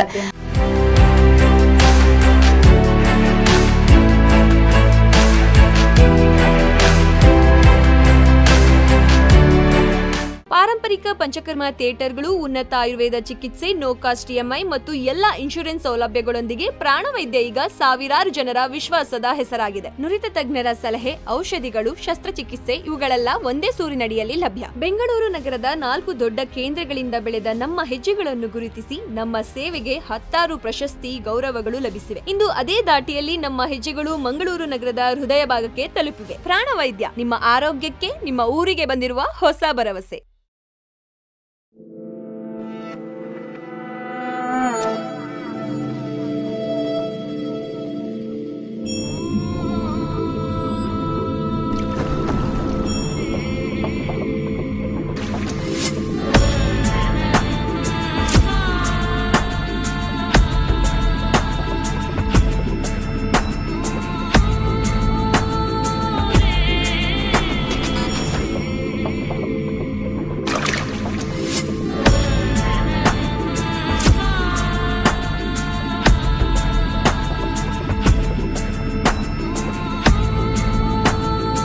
Heaven Rolls, a household in Mangalore.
ಹಾಗೆ ಆ ಆರ್ಟಿಕಲ್ ಅವಳು ಗೆದ್ದರೆ ನಾನು ಗೆದ್ದಂತೆ ಅಂತ. ಇನ್ನು ಬೀದಿ ನಾಯಿಗಳ ಬಗ್ಗೆ ಒಂದು ಆರ್ಟಿಕಲ್ ಬರ್ದಿದ್ದೆ ನಾನು. ಸ್ಟುಡಿಯೋದಲ್ಲಿ ಇಂಟರ್ವ್ಯೂ ಮಾಡಿದ್ದು ನಮ್ಮ ಮಂಗಳೂರಲ್ಲಿ ಅನಿಮಲ್ ಕೇರ್ ಟ್ರಸ್ಟ್ ಅಲ್ಲಿ ಸುಮಾ ನಾಯಕ್ ಅಂತ, ನಿಮಗೂ ಗೊತ್ತಿರಬಹುದು ಅಂದ್ಕೊಂಡಿದ್ದೀನಿ. ಅವರು ಬೀದಿ ನಾಯಿಗಳ ಸ್ಟೋರಿ ಎಲ್ಲ ಹೇಳ್ತಾ ಇದ್ರು. ಕೆಲವರೆಲ್ಲ ಈ ನಾಯಿಗಳನ್ನ ಏಜ್ ಆದ ತಕ್ಷಣ ಬಿಟ್ಟು ಹೋಗೋದಂತೆ, ಮನೆ ಶಿಫ್ಟ್ ಮಾಡುವಾಗ ಬಿಟ್ಟು ಹೋಗೋದಂತೆ. ಆ ನಾಯಿಗಳು ಏನ್ ಗೊತ್ತಾ, ಮನೆಯವರು ಬರ್ತಾರೆ ನನ್ನನ್ನು ಕರ್ಕೊಂಡು ಹೋಗೋದಕ್ಕೆ ಅಂತ ಹೇಳಿ ಊಟನೇ ಮಾಡ್ತಿರ್ಲಿಲ್ಲ ಅಂತೆ, ಉಪವಾಸ ಮಾಡಿ ಕಾಯ್ತಾ ಇದ್ವಂತೆ. ನಿಮಗೆ ಗೊತ್ತಿದೆಯಲ್ವೋ ಗೊತ್ತಿಲ್ಲ, ಮಾನಸಿಕವಾಗಿ ಮನುಷ್ಯನಿಗಿಂತಲೂ ಕೂಡ ಆ ಭಾವನಾತ್ಮಕ ಜೀವಿಗಳು ಅಂತಂದ್ರೆ ನಾಯಿಗಳು. ನಾವೀಗ ನಾಯಿನ ಪ್ರೀತಿಸೋದಕ್ಕೆ ಶುರು ಮಾಡಿದ್ವಿ ಅಂತಂದ್ರೆ ನಾಯಿಗೆ ನಾವೇ ಸರ್ವಸ್ವ. ಮಾನಸಿಕವಾಗಿ ಅದು ನಮ್ ಜೊತೆ ಇರುತ್ತೆ. ಅದು ಇವ್ರು ಬರ್ತಾರೆ ಬರ್ತಾರೆ ಅಂತ ಕಾದು ಕಾದು ಅಲ್ಲೇ ಉಪವಾಸ ಮಾಡಿ ಸಾಯೋದಂತೆ. ಮನೆಯವ್ರು ಬರ್ಲಿಲ್ವಲ್ಲ, ಊಟ ಮಾಡೋದಿಲ್ಲ ಅಂತ. ನನಗೆ ಅದನ್ನ ಕೇಳಿದಾಗ ನನ್ನ ಕಣ್ಣಲ್ಲಿ ನೀರ್ ಬಂದಂಗಾಯ್ತು. ಸೊ ಇಂಥ ಎಷ್ಟೋ ವಿಷಯಗಳು ಪ್ರಪಂಚದಲ್ಲಿ ಇರುತ್ತೆ. ಅದ್ರ ಬಗ್ಗೆ ಒಂದು ಆರ್ಟಿಕಲ್ ಬರ್ದೆ. ಅಂದ್ರೆ ನಾಯಿಗಳನ್ನ ನೀವು ಸಾಕಿ ಪರವಾಗಿಲ್ಲ, ಬೀದಿ ನಾಯಿಗಳನ್ನ ಆಯ್ಕೆ ಮಾಡ್ಕೊಳ್ಳಿ, ಅವುಗಳಿಗೆ ಒಂದು ರೋಗ ನಿರೋಧಕ ಚುಚ್ಚುಮದ್ದು ಹಾಕಿಸಿ ಸಂತಾನಹರಣ ಶಸ್ತ್ರಚಿಕಿತ್ಸೆ ಮಾಡಿ, ಅದು ಹೆಣ್ಣು ನಾಯಿ ಆದ್ರೆ. ಬೀದಿಗೆಲ್ಲ ಬಿಡೋರು ಯಾರು? ನಾವೇ ಅಲ್ವಾ? ಇಡೀ ಜಗತ್ತಲ್ಲಿ ಬೀದಿ ನಾಯಿಗಳಿಲ್ಲದಂತಹ ದೇಶ ಯಾವುದು ಅಂತ ಕೇಳಿದ್ರೆ ಅದು ಹಾಲೆಂಡ್. ಹಾಲೆಂಡ್ ದೇಶದಲ್ಲಿ ಬೀದಿ ನಾಯಿ ಮುಕ್ತ ದೇಶ ಅಂತ ಅದನ್ನ ಡಿಕ್ಲೇರ್ ಮಾಡಿದ್ದಾರೆ ಬಹಳ ಹಿಂದೆನೆ. ಅವ್ರು ಏನ್ ಮಾಡಿದ್ರು ಅಂತ ಕೇಳಿದ್ರೆ ಹೀಗೆ ಅಡಾಪ್ಷನ್ ಕ್ಯಾಂಪ್ ಮಾಡಿದ್ರು, ಆಮೇಲೆ ಈ ತರ ಎಲ್ಲ ಶಸ್ತ್ರಚಿಕಿತ್ಸೆಗಳನ್ನ ಗವರ್ಮೆಂಟ್ ಇಂದ ಫ್ರೀ ಆಗಿ ಮಾಡಿಸ್ಕೊಟ್ರು. ಇದೆಲ್ಲ ಆಯ್ತು. ಯಾಕೆ ನಮ್ಮಲ್ಲೂ ಮಾಡ್ಬೋದಲ್ಲ? ನಾವೀಗ ಮಂಗಳೂರಲ್ಲಿ ಎಷ್ಟೊಂದು ಮುಂದುವರೆದಿದ್ದೇವೆ, ಹೆಚ್ಚಿನ ಶಕ್ತಿ ಇದ್ರೆ ಅದನ್ನ ಮಾಡ್ಬೋದಲ್ವಾ ಅಂತ. ಇನ್ನು ಹಿರಿಯ ನಾಗರಿಕರ ವಿಷಯದಲ್ಲಿ ಎಷ್ಟೋ ಮನೆಗಳಲ್ಲಿ ಇವತ್ತು ಹಿರಿಯ ನಾಗರಿಕರ ಶೋಷಣೆ ಆಗ್ತಾ ಇದೆ. ಆ ಹಿರಿಯ ನಾಗರಿಕರ ವೇದಿಕೆಯವರು ಬಂದು ನಾನು ಅವ್ರ ಜೊತೆ ಮಾತಾಡ್ತಾ ಇದ್ದಾಗ ನನಗೆ ಕಂಟ್ರೋಲ್ ಮಾಡ್ಕೊಳ್ಳೋದಕ್ಕಾಗ್ಲಿಲ್ಲ. ಬಿಸಿ ನೀರು ಕೇಳಿದ್ರು ಅತ್ತೆ ಅಂತ ಹೇಳಿ ಸೊಸೆ ಕೊಡ್ಲಿಲ್ಲ ಅಂತೆ. ಅವ್ರ ಸೊಸೆ ಇಲ್ದೇ ಇದ್ದಾಗ ಅತ್ತೆ ಬಿಸಿ ನೀರು ಬಿಸಿ ಮಾಡ್ಕೊಂಡ್ರಲ್ಲ, ಸೊಸೆ ಬಂದವಳು ಆ ನೀರನ್ನ ಅವ್ರ ಕೈ ಮೇಲೆ ಸುರಿದಿದ್ದಾಳೆ. ಇವರ ಕೈ ಸುಟ್ಟೋಗಿದೆ. ಪಕ್ಕದ ಮನೆಯವರು ಅದನ್ನ ನೋಡಿ ಇವರನ್ನ ಆಸ್ಪತ್ರೆಗೆ ಸೇರಿಸಿದ್ದಾರೆ. ಅಂದ್ರೆ ಇದೊಂದು ಚಿಕ್ಕ ಉದಾಹರಣೆ ಅಷ್ಟೇ. ಇವತ್ತೆಷ್ಟೋ ಜನ ಹೊಡೆಯುವುದು ಬಡಿಯುವುದು ನೋಡಿ. ನಾವು ಪೇರೆಂಟ್ಸ್ ಇಂದ ನಾವು ಎಷ್ಟೆಲ್ಲ ತಗೊಳ್ತೀವಿ, ಹಿರಿಯರು ನಮ್ಗೆ ಎಷ್ಟೆಲ್ಲ ಕೊಡ್ತಾರೆ, ಆದ್ರೆ ಅವರ ಕೊನೆಯ ದಿನಗಳ ದುರಂತವನ್ನೆಲ್ಲ ನೋಡುವಾಗ ಮನಸ್ಸು ಬಹಳ ಕದಡಿ ಹೋಗುತ್ತೆ. ನಾನು ನನ್ನ ಅಜ್ಜಿಗೆ ತುಂಬಾ ಹತ್ತಿರ ಆಗಿ ಬೆಳೆದವಳು. ನನ್ಗೆ ನನ್ನ ಹೀರೋಯಿನ್ ಅಂತಂದ್ರೆ ನಾನು ಅಮ್ಮ ಮತ್ತೆ ಅಜ್ಜಿನ ಇಟ್ರೆ ಅಮ್ಮಂಗೆ ಹೇಳ್ತೇನೆ, ಇಲ್ಲ ನನ್ ಅಮ್ಮನ ಮೇಲೂ ಅಷ್ಟೇ ಬೆಟ್ಟದಷ್ಟು ಪ್ರೀತಿ ಇದೆ. ಆದ್ರೆ ಅಮ್ಮನ ತರ ಅಂದ್ರೆ ಸೆಕೆಂಡ್ ಮದರ್ ಅಥವಾ ಫಸ್ಟ್ ಮದರ್ ಅಂತ ಹೇಳ್ಬೋದು. ನನ್ನ ಅಜ್ಜಿಗೆ ಸಹ ಅಮ್ಮ ಅಂತ ಕರಿತಿದ್ದೆ. ಅಷ್ಟು ಪ್ರೀತಿ ಅಜ್ಜಿ ಅಂದ್ರೆ. ನಂಗೆ ಅವ್ರ ಹೀರೋಯಿನ್ ಒಂದ್ ರೀತಿ ಗಟ್ಟಿಗಿಟ್ಟಿ ಹೇಗೆ ಬದುಕಿ ತೋರಿಸಿದಾರಲ್ಲ ಆ ರೀತಿ ನನಗೆ ಬಹಳ ಇಷ್ಟ. ಇದೆಲ್ಲ ನನ್ಗೆ ಚಿಕ್ಕ ವಯಸ್ಸಿನಿಂದ ಒಂದು ಇನ್ಸ್ಪೈರಿಂಗ್ ಫ್ಯಾಕ್ಟರ್ಸ್ ಅಂತ ಹೇಳ್ಬೋದು. ಈಗ ನಿಮ್ಮ RJ ಜರ್ನಿ ಹೇಗ್ ಸ್ಟಾರ್ಟ್ ಆಯ್ತು ಅಂತ? RJ ಜರ್ನಿ ಸ್ಟಾರ್ಟ್ ಆಗಿದ್ದೆ ಒಂದ್ ರೀತಿ ಅದು ರೋಚಕ ಅಂತ ಹೇಳ್ಬೋದು. ನಾನು actually science student, PCMB PUC ಅಲ್ಲಿ. ಅದಾದ್ಮೇಲೆ ಇಂಜಿನಿಯರಿಂಗ್ ಹೋಗೋಣ ಅಂತಂದ್ರೆ ಮನೆಯಲ್ಲಿ ಒಬ್ಳೆ ಮಗಳು ಅಂತ ವಿಪರೀತ ಮುದ್ದು. ದೂರ ಕಳಿಸ್ಲಿಕ್ಕೆ ಅಂದ್ರೆ ಬೆಂಗಳೂರಿಗೆಲ್ಲ ಕಳ್ಸೋದ, ಅಯ್ಯೋ ಅಷ್ಟು ದೂರ ಬೇಡ ಅಂತ. ಅಜ್ಜಿ ತುಂಬಾ ಪ್ರೀತಿ, ಅದೇ ಒಂದೊಂದ್ಸಲ ತುಂಬಾ ಪ್ರೀತಿನೂ ಕಷ್ಟ ಆಗೋದು ಹೀಗೇನೆ. ಆದ್ರೆ ಪರವಾಗಿಲ್ಲ, ಏನಾದ್ರೂ ಓದಿಸ್ಲಿಕ್ಕೇನೋ ಏನ್ ಓದ್ತೀಯಾ ಅದನ್ನ ಓದು, ಬಟ್ ಇಂಜಿನಿಯರಿಂಗ್ ಮಾಡೋದಾದ್ರೆ ಇಲ್ಲೇ ಎಲ್ಲಾದ್ರೂ ಮಾಡ್ಬೋದು ಅಂತ. ಆಗ ಆಪ್ಷನ್ ಹೇಳಿದ್ರು ಕೆಲವರು BCA ಇದೆ ಅಂತ. ಮತ್ತೆ BCA ಮಾಡಿ MCA ಮಾಡ್ಬೋದು, ಅಷ್ಟೊತ್ತಿಗೆ ಸ್ವಲ್ಪ ದೊಡ್ಡದಾಗಿರ್ತೀನಿ ಹೇಗಿದ್ರು ಅಂತ. BCA ಮಾಡಿದೆ, ಬ್ಯಾಚುಲರ್ ಆಫ್ ಕಂಪ್ಯೂಟರ್ ಅಪ್ಲಿಕೇಶನ್. ಅಲ್ಲಿ ಮಾಡ್ತಾ ಇರುವಾಗ್ಲೇ ಎಕ್ಸ್ಟ್ರಾ ಕರಿಕ್ಯುಲರ್ ಆಕ್ಟಿವಿಟೀಸ್ ನಾನು ಹೇಳ್ದೆ ಅಲ್ಲ, ಭಾಷಣ, ಬರವಣಿಗೆ, ಬೇರೆ ಬೇರೆ ರೀತಿಯ ಕಾಂಪಿಟೇಷನ್ ಅಲ್ಲಿ ಪಾರ್ಟಿಸಿಪೇಟ್ ಮಾಡೋದು, ಆಂಕರಿಂಗ್ ಮಾಡೋದು, ಇದೆಲ್ಲ ಶುರು ಮಾಡಿದ್ದೆ. ಅದೆಲ್ಲ ನನ್ಗೆ ಜಸ್ಟ್ ಹಾಬಿ. ನನ್ಗೆ ತಮಾಷೆ ಮಾಡ್ತಿದ್ರು ಬೇರೆ ಕನ್ನಡ ಡಿಪಾರ್ಟ್ಮೆಂಟ್ ಅಲ್ಲಿ ಯಾವಾಗ್ಲೂ ಲೆಕ್ಚರರ್ಸ್, ನೀನು ಜರ್ನಲಿಸಂ ಮಾಡ್ಬೇಕಿತ್ತು, ನಾನು ಹೋಗಿ BCA ಸೇರ್ಬಿಟ್ಟೆ ಅಂತ. BCA ಅವರೆಲ್ಲ ಸಿಕ್ಕಾಪಟ್ಟೆ ಸೀರಿಯಸ್, ಕಂಪ್ಯೂಟರ್ ಸೈನ್ಸ್ ಮತ್ತೆ ಸಾಫ್ಟ್ವೇರ್ ಇಂಜಿನಿಯರ್ ಆಗೋದು ಅಂತ. ನನಗೆ BCA ಕಂಪ್ಲೀಟ್ ಆದ್ಮೇಲೆ MCA ಮಾಡಿದ್ರೆ ದೇವ್ರೆ ಜೀವನ ಇಡೀ ಕಂಪ್ಯೂಟರ್ ಮುಂದೆ ಕೂತ್ಕೋಬೇಕಲ್ಲ, ಹೇಗ್ ಕೂತ್ಕೊಳ್ಳೋದು, ನನ್ಗೆ ಇಷ್ಟನೇ ಆಗೋದು ಕಷ್ಟವೇ ಇದೆ ಅಂತ ಗೊತ್ತಿತ್ತು ನಂಗೆ. ಸೊ ಏನ್ ಆಪ್ಷನ್ ಇದೆ ಅಂತ ನೋಡುವಾಗ ನಂಗೆ ಪೋಸ್ಟ್ ಗ್ರಾಜುಯೇಟ್ ಮಾಡ್ಲೇಬೇಕು, ಗ್ರಾಜುಯೇಷನ್. ಸೊ MBA ಅಂತ ಅನ್ಕೊಂಡೆ. ಮತ್ತೆ ನನ್ಗೆ ನಿಜವಾಗ್ಲೂ ಹೇಳ್ಬೇಕು ಅಂದ್ರೆ IAS ಮಾಡ್ಬೇಕು ಅಂತ ತುಂಬಾ ಆಸೆ ಇತ್ತು. ಸೊ ಅದಕ್ಕೆಲ್ಲ ಪ್ರಿಪರೇಷನ್ಸ್ ಸ್ಟಾರ್ಟ್ ಮಾಡಿದೆ ನಾನು. ನನ್ನ ತಲೆಯಲ್ಲಿ ಪೋಸ್ಟ್ ಗ್ರಾಜುಯೇಷನ್ ಮಾಡ್ಕೊಳ್ಳೋಣ, ಅದಾದ್ಮೇಲೆ ಸೀರಿಯಸ್ ಆಗಿ ಕೋಚಿಂಗ್ ಎಲ್ಲ ತಗೊಳ್ಳೋಣ ಅಂತೆಲ್ಲ ಅನ್ಕೊಂಡಿದ್ದೆ. MBA ಮುಗ್ದ ಮೇಲೆ ನಾನು ಈಗ ಕಾಂಪಿಟೇಟಿವ್ ಎಕ್ಸಾಮ್ಸ್ ಹೋಗ್ಬೇಕು ಅಂತಂದ್ರೆ ಟೀಚಿಂಗ್ ಫೀಲ್ಡ್ಗೆ ಅಂದ್ರೆ ಲೆಕ್ಚರರ್ ಆಗಿ ಹೋಗುವಾಗ ಸ್ವಲ್ಪ ಓದುವಂತ ಅವಕಾಶಗಳು ಜಾಸ್ತಿ ಇರುತ್ತೆ ಅನ್ನುವಂಥದ್ದು ನನ್ನ ಯೋಚನೆ ಆಗಿತ್ತು. ಆದ್ರೆ ಸ್ವಲ್ಪ ಪ್ಲಾನಿಂಗ್ಸ್ ಜಾಸ್ತಿ ಅಲ್ವಾ, ಇಂಡಸ್ಟ್ರಿಯಲ್ ಎಕ್ಸ್ಪೀರಿಯನ್ಸ್ ಬೇಕು ಅಂತ ಅನ್ಸ್ತು. MBA HR ಮಾಡಿ ರಿಕ್ರೂಟ್ಮೆಂಟ್ ಅಲ್ಲಿ ವರ್ಕ್ ಮಾಡಿದೆ, 6 months ವರ್ಕ್ ಮಾಡಿದೆ ಬೆಂಗಳೂರಲ್ಲಿ ಕಾರ್ಪೊರೇಟ್ ಬ್ಯಾಂಕಿಂಗ್ ಸೆಕ್ಟರ್ಗೆ. ಇದು JP Morgan, Deutsche Bank, Northern Trust ಇವೆಲ್ಲ ನಮ್ಮ ಕ್ಲೈಂಟ್ಸ್ ಆಗಿದ್ರು. ಅಲ್ಲಿ ವರ್ಕ್ ಮಾಡಿ ಒಂದಿಷ್ಟು ವರ್ಷ ಎಕ್ಸ್ಪೀರಿಯನ್ಸ್ ಆದ್ಮೇಲೆ ಎಂಗೇಜ್ಮೆಂಟ್ ಆಯ್ತು. ನಾವು ನನ್ ಮದುವೆ ಆಗುವ ಹುಡುಗ ಮಂಗಳೂರಿಗೆ ಶಿಫ್ಟ್ ಆಗಿದ್ರು, ಅವರು ಮೊದಲು ಬೆಂಗಳೂರಲ್ಲಿ ಇದ್ರು. ಸೊ ನಾನು ಇನ್ ಹೇಗಿದ್ರು ಮಂಗಳೂರಿಗೆ ಬರ್ಬೇಕಲ್ಲ, ಅವ್ರು ಇದಾರೆ ಅಂದ್ಮೇಲೆ ಅದು ಅಲ್ಲೇ ನನ್ನ ಕರಿಯರು ಓದ್ಕೊಂಡು ಟೀಚಿಂಗ್ ಎಲ್ಲ ಕಂಟಿನ್ಯೂ ಆಗುತ್ತೆ ಅಂತ ಅನ್ಕೊಂಡು ಪ್ಲಾನ್ ಮಾಡ್ಕೊಂಡು ಮಂಗಳೂರಿಗೆ ಶಿಫ್ಟ್ ಆದೆ. ಮಂಗಳೂರಲ್ಲಿ ಟೀಚಿಂಗ್ಗೆ ಅಂತ ಅಂದ್ರೆ MBA HR ಟೀಚ್ ಮಾಡೋದಕ್ಕೆ ಅಂತ ತುಂಬಾ ಹುಡುಕದೆ. ಮಧ್ಯದಲ್ಲಿ ಬ್ಯಾಂಕ್ ಎಕ್ಸಾಮ್ ಕೋಚಿಂಗ್ ಆಯ್ತು, ಕಾಂಪಿಟೇಟಿವ್ ಎಕ್ಸಾಮ್ಸ್ ಓದು ಎಲ್ಲ ಶುರು ಆಯ್ತು. ಇದ್ರ ಮಧ್ಯದಲ್ಲಿ ನಾನು ಮ್ಯೂಸಿಕ್ ಕೇಳ್ತಾ ಇದ್ದೆ. ಒಂದಿನ ಮ್ಯೂಸಿಕ್ ಕೇಳುವಾಗ ನನಗೆ ನೀವು RJ ಆಗ್ಬೇಕು ಅಂತಿದ್ದೀರಾ ಅಂತ ಬಂತು. ಸೊ ನಿಮ್ಗೆ ಆಕರ್ಷಕವಾದಂತ ಧ್ವನಿ ಇದೆಯಾ, ಹಾಗೆ ನಿಮ್ಗೆ ಮಾತಾಡೋದು ಅಂದ್ರೆ ಇಷ್ಟನಾ, ಹಾಗಾದ್ರೆ ಇದೇ ನಂಬರ್ಗೆ ಕಾಲ್ ಮಾಡಿ ಅಂತ ಇಮಿಡಿಯೇಟ್ ಕಾಲ್ ಮಾಡಿದೆ. ಸಂಜೆನೆ ಬನ್ನಿ ಅಂದ್ರು. ನಾನು ಆಕ್ಚುಲಿ ಜಾಬ್ ಹುಡುಕ್ತಾ ಇದ್ದೆ. ಈಗ ನಂಗೆ ಯಾವ್ದಾದ್ರು ಒಂದು ಜಾಬ್ ಬೇಕಲ್ವಾ, ಟ್ರೈ ಮಾಡೋಣ ಅಂತ. ಆ ಜಾಬ್ಗೆ ನಾನು ಅಕಸ್ಮಾತ್ ಆಗಿ ಟ್ರೈ ಮಾಡೋಣ ಅಂತ ಹೋದವಳು ಮತ್ತೆ ಆಯ್ತು. ಆಮೇಲೆ ಸಹ ಹೇಗಿತ್ತು ಅಂತಂದ್ರೆ ಅಲ್ಲಿ 1.5 ವರ್ಷ ಕೆಲಸ ಮಾಡಿದವಳು ಬಿಟ್ಟೆ ನಾನು. ಪುನಃ ನಂದು ಕಾಂಪಿಟೇಟಿವ್ ಎಕ್ಸಾಮ್ಸ್ ಓದು ಕಂಟಿನ್ಯೂ ಮಾಡಿದೆ. ಆಯ್ತಾ, ಆ ಟೈಮಲ್ಲಿ 6 months ಅಲ್ಲಿ ಓದ್ತಾ ಇದ್ದಾಗ ಇಮಿಡಿಯೇಟ್ ಇನ್ನೊಂದು ಕಂಪನಿಲಿ ಆಫರ್ ಬಂತು. ಫಸ್ಟ್ ಟೈಮ್ಸ್ ಗ್ರೂಪ್ ಅಲ್ಲಿ ವರ್ಕ್ ಮಾಡಿದ್ದು, ಮತ್ತೆ ಕಾಲ್ ರೇಡಿಯೋ ಲಿಮಿಟೆಡ್ ಅಂತ ಅಲ್ಲಿಂದ ಆಫರ್ ಬಂತು. ರೆಡ್ FM ಇಂದ ಅಲ್ಲಿ 5.5 years. ಮತ್ತೆ ಅದು ಹೇಗೆ ಹೋಯ್ತು ಅಂತಾನೆ ಗೊತ್ತಾಗ್ಲಿಲ್ಲ. ಇನ್ನೇ ಎಕ್ಸಾಮ್ ಎಲ್ಲ ಎಂತ ಬರೆಯೋದು, ಮೀಡಿಯಾ ಫೀಲ್ಡ್ ಬಂದಾಯ್ತಲ್ಲ ಅಂತ ಹೇಳಿ ಅಲ್ಲಿ ಹೊಸ ಹೊಸ ವ್ಯಕ್ತಿಗಳ ಪರಿಚಯ. ಜೊತೆಗೆ ಅದು ಹೇಗೆ ಅಂತಂದ್ರೆ ಈ RJ ಫೀಲ್ಡ್ ಅಂತಂದ್ರೆ ಕೇವಲ ನಾವು ರೇಡಿಯೋದಲ್ಲಿ 4 ಗೋಡೆಗಳ ಮಧ್ಯೆ ಕೂತ್ಕೊಳ್ಳೋದಷ್ಟೇ ಅಲ್ಲ, ಅದ್ರ ಜೊತೆಗೆ ಬೇರೆ ಬೇರೆ ವ್ಯಕ್ತಿಗಳ ಪರಿಚಯ ಆಗುತ್ತೆ ನಮ್ಗೆ. ಹೊರಗಡೆ ನಾವು ಆಂಕರಿಂಗ್ ಅಂತ ಹೋಗ್ತೀವಿ MC ಮಾಡೋದಕ್ಕೆ, ವಾಯ್ಸ್ ಓವರ್ ಆರ್ಟಿಸ್ಟ್ ಆಗಿ ಡೆವಲಪ್ ಆಗಿರ್ತೀವಿ, ವಾಯ್ಸ್ ಮಾಡ್ಯುಲೇಷನ್ ಕಲ್ತಿರ್ತೀವಿ, ಇವನ್ ಡಬ್ಬಿಂಗ್ ಕೂಡ ನಮ್ಗೆ ಕರಗತ ಆಗಿರುತ್ತೆ. ಸೆಲೆಬ್ರಿಟಿ ಕಾಂಟ್ಯಾಕ್ಟ್ಸ್ ಇರುತ್ತೆ. ನಮ್ಮ ಮಂಗಳೂರಿಂದ ಎಷ್ಟೋ RJs ಇವನ್ ನನ್ನ ಕಲೀಗ್ಸ್ ಆಗಿದ್ದವರು ಫಿಲ್ಮ್ ಫೀಲ್ಡ್ ಹೋಗಿದ್ದಾರೆ. ಕೆಲವರು ಡೈರೆಕ್ಷನ್ ಹೋದ್ರು, ಕೆಲವರು ಆಕ್ಟಿಂಗ್ ಹೋದ್ರು, ಕೆಲವರು ಮ್ಯೂಸಿಕ್ ಫೀಲ್ಡ್ ಹೋದ್ರು. ಹೀಗೆ ಅದೊಂಥರ ಫೀಲ್ಡೇ ಹಾಗೆ, ಯಾಕಂದ್ರೆ ಕನೆಕ್ಷನ್ ಇರುತ್ತೆ ಅಲ್ವಾ, ಹಾಗೆ ಎಲ್ಲೋ ತಗೊಂಡ್ ಹೋಗುತ್ತೆ ಅಂತ. ಈಗ ಹೋಗ್ತಾ ಹೋಗ್ತಾ ಹೇಗೆ ಮುಂದೆ ಹೋಯ್ತು ಅಂತಂದ್ರೆ, ಈಗ ಒಂದು ಟಾಪಿಕ್ ಬಗ್ಗೆ ರಿಸೋರ್ಸ್ ಪರ್ಸನ್ ಆಗಿ ಕಾಲೇಜ್ಗಳಿಗೆ ಹೋಗಿ ಮಕ್ಕಳ ಜೊತೆ ಒಂದಿಷ್ಟು ಟೈಮ್ ಕಳೆಯುವಂತದ್ದು, ಹಾಗೆ ಮೋಟಿವೇಶನಲ್ ಸ್ಪೀಕರ್ ಆಗಿ ಯಾವ್ದಾದ್ರು ಒಂದು ವಿಷಯದ ಬಗ್ಗೆ, ಹಾಗೆ ವ್ಯಕ್ತಿತ್ವ ವಿಕಸನ ತರಬೇತಿ, ಈ ತರ ಬೇರೆ ಬೇರೆ ಕವಲುಗಳಾಯ್ತು ಅಲ್ಲಿಂದ. ಓಕೆ, ಈಗ ಇನ್ನಷ್ಟು ಮಾತಾಡೋಣ. ಒಂದು ಸಣ್ಣ ಸೆಗ್ಮೆಂಟ್ ಇದೆ ನಿಮ್ಗೋಸ್ಕರ. ಇವಾಗ ಏನಂದ್ರೆ ನೀವು ಚೆನ್ನಾಗಿ ಮಾತಾಡ್ತೀರಾ ಅಲ್ವಾ, ನಾನು ಇವಾಗ ಒಂದು ಟಾಪಿಕ್ ಹೇಳ್ತೀನಿ. ಒಂದು ಫಾರ್ ಎಕ್ಸಾಂಪಲ್ ಇವಾಗ ನಾನು ಏನಾದ್ರು ಹಾಸ್ಪಿಟಲ್ ಅಂತ ಅಂದ್ರೆ ನೀವು ಅದ್ರ ಬಗ್ಗೆ ನಾನು ಇಲ್ಲ ಇದು ಈಸಿ ಇದೆ. ನೆಕ್ಸ್ಟ್ ಟಾಪಿಕ್ ಹೇಳೋದಂದ್ರೆ ನೀವು ಮಾತಾಡ್ತಾ ಹೋಗ್ಬೇಕು, ನಾನ್ ಸ್ಟಾಪ್ ಸ್ಪೀಕ್ ಅಂತ. ಓಕೆ, ನಾನು ಫಸ್ಟ್ ಟಾಪಿಕ್ ಕೊಡೋದು ಜಿಮ್ ಬಗ್ಗೆ. ಜಿಮ್ ಇತ್ತೀಚಿನ ದಿನಗಳಲ್ಲಿ ಬಹಳ ಜನರಿಗೆ ಬಹಳ ಇಷ್ಟವಾದಂತಹ ವಿಷಯ ಅಂತಂದ್ರೆ ಜಿಮ್ಗೆ ಹೋಗೋದು. ಆದ್ರೆ ಕೆಲವರು 4 ದಿನ ಹೋಗ್ತಾರೆ, 5-6ನೇ ದಿನ ಕಷ್ಟಪಟ್ಟು ಹೋಗ್ತಾರೆ, ಮತ್ತೆ ಬಿಟ್ಟೇ ಬಿಡ್ತಾರೆ. ನೀವ್ ಆಗ ಮಾಡ್ಬೇಡಿ. ಜಿಮ್ ಇರ್ಲಿ ಅಥವಾ ಯಾವುದೇ ಇರ್ಲಿ ಕನ್ಸಿಸ್ಟೆಂಟ್ ಆಗಿ ಮಾಡ್ಬೇಕಂತೆ. 21 days ಅಥವಾ 66 days ನೀವೇನಾದ್ರೂ ಅದನ್ನ ಮಾಡ್ತೀರಿ ಅಂತಂದ್ರೆ ಮತ್ತೆ ಅದು ಕಂಟಿನ್ಯೂ ಆಗುತ್ತೆ ಅಂತ ಹೇಳ್ತಾರೆ. ನಮ್ಮ ಬ್ರೈನ್ ಅದಕ್ಕೆ ಸೆಟ್ ಆಗಿರುತ್ತೆ.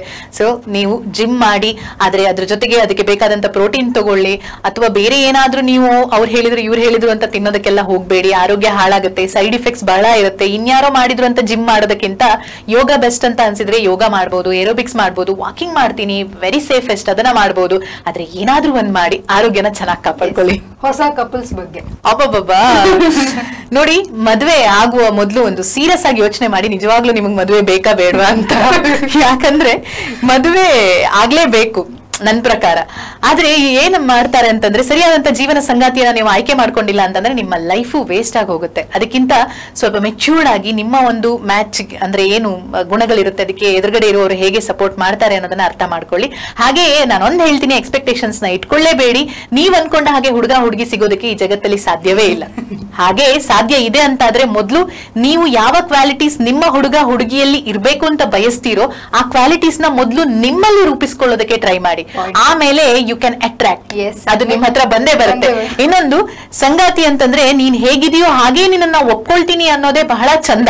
ನಿನ್ನನ್ನ ನಾನ್ ಬದಲಾಯಿಸ್ತೀನಿ, ನೀನ್ ನಂತರ ಇರ್ಬೇಕು ಅಂತಂದ್ರೆ ಅದು ಹೇಗ್ ಸಾಧ್ಯ? ನಿಮ್ ಮನೇಲಿ ನಿಮ್ಮ ಅಕ್ಕ, ಅಣ್ಣ, ತಮ್ಮ, ಅಪ್ಪ, ಅಮ್ಮನೇ ನಿಮ್ ತರ ಇಲ್ಲ ಅಂದ್ಮೇಲೆ ನಿಮ್ಮ ಲೈಫ್ ಪಾರ್ಟ್ನರ್ ನಿಮ್ ತರ ಇರ್ಬೇಕು ಅಂತ ಹೇಗಪ್ಪ ಎಕ್ಸ್ಪೆಕ್ಟ್ ಮಾಡ್ತೀರಾ?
ನೆಕ್ಸ್ಟ್ ಕಳ್ಳ ಮತ್ತು ಪೊಲೀಸ್.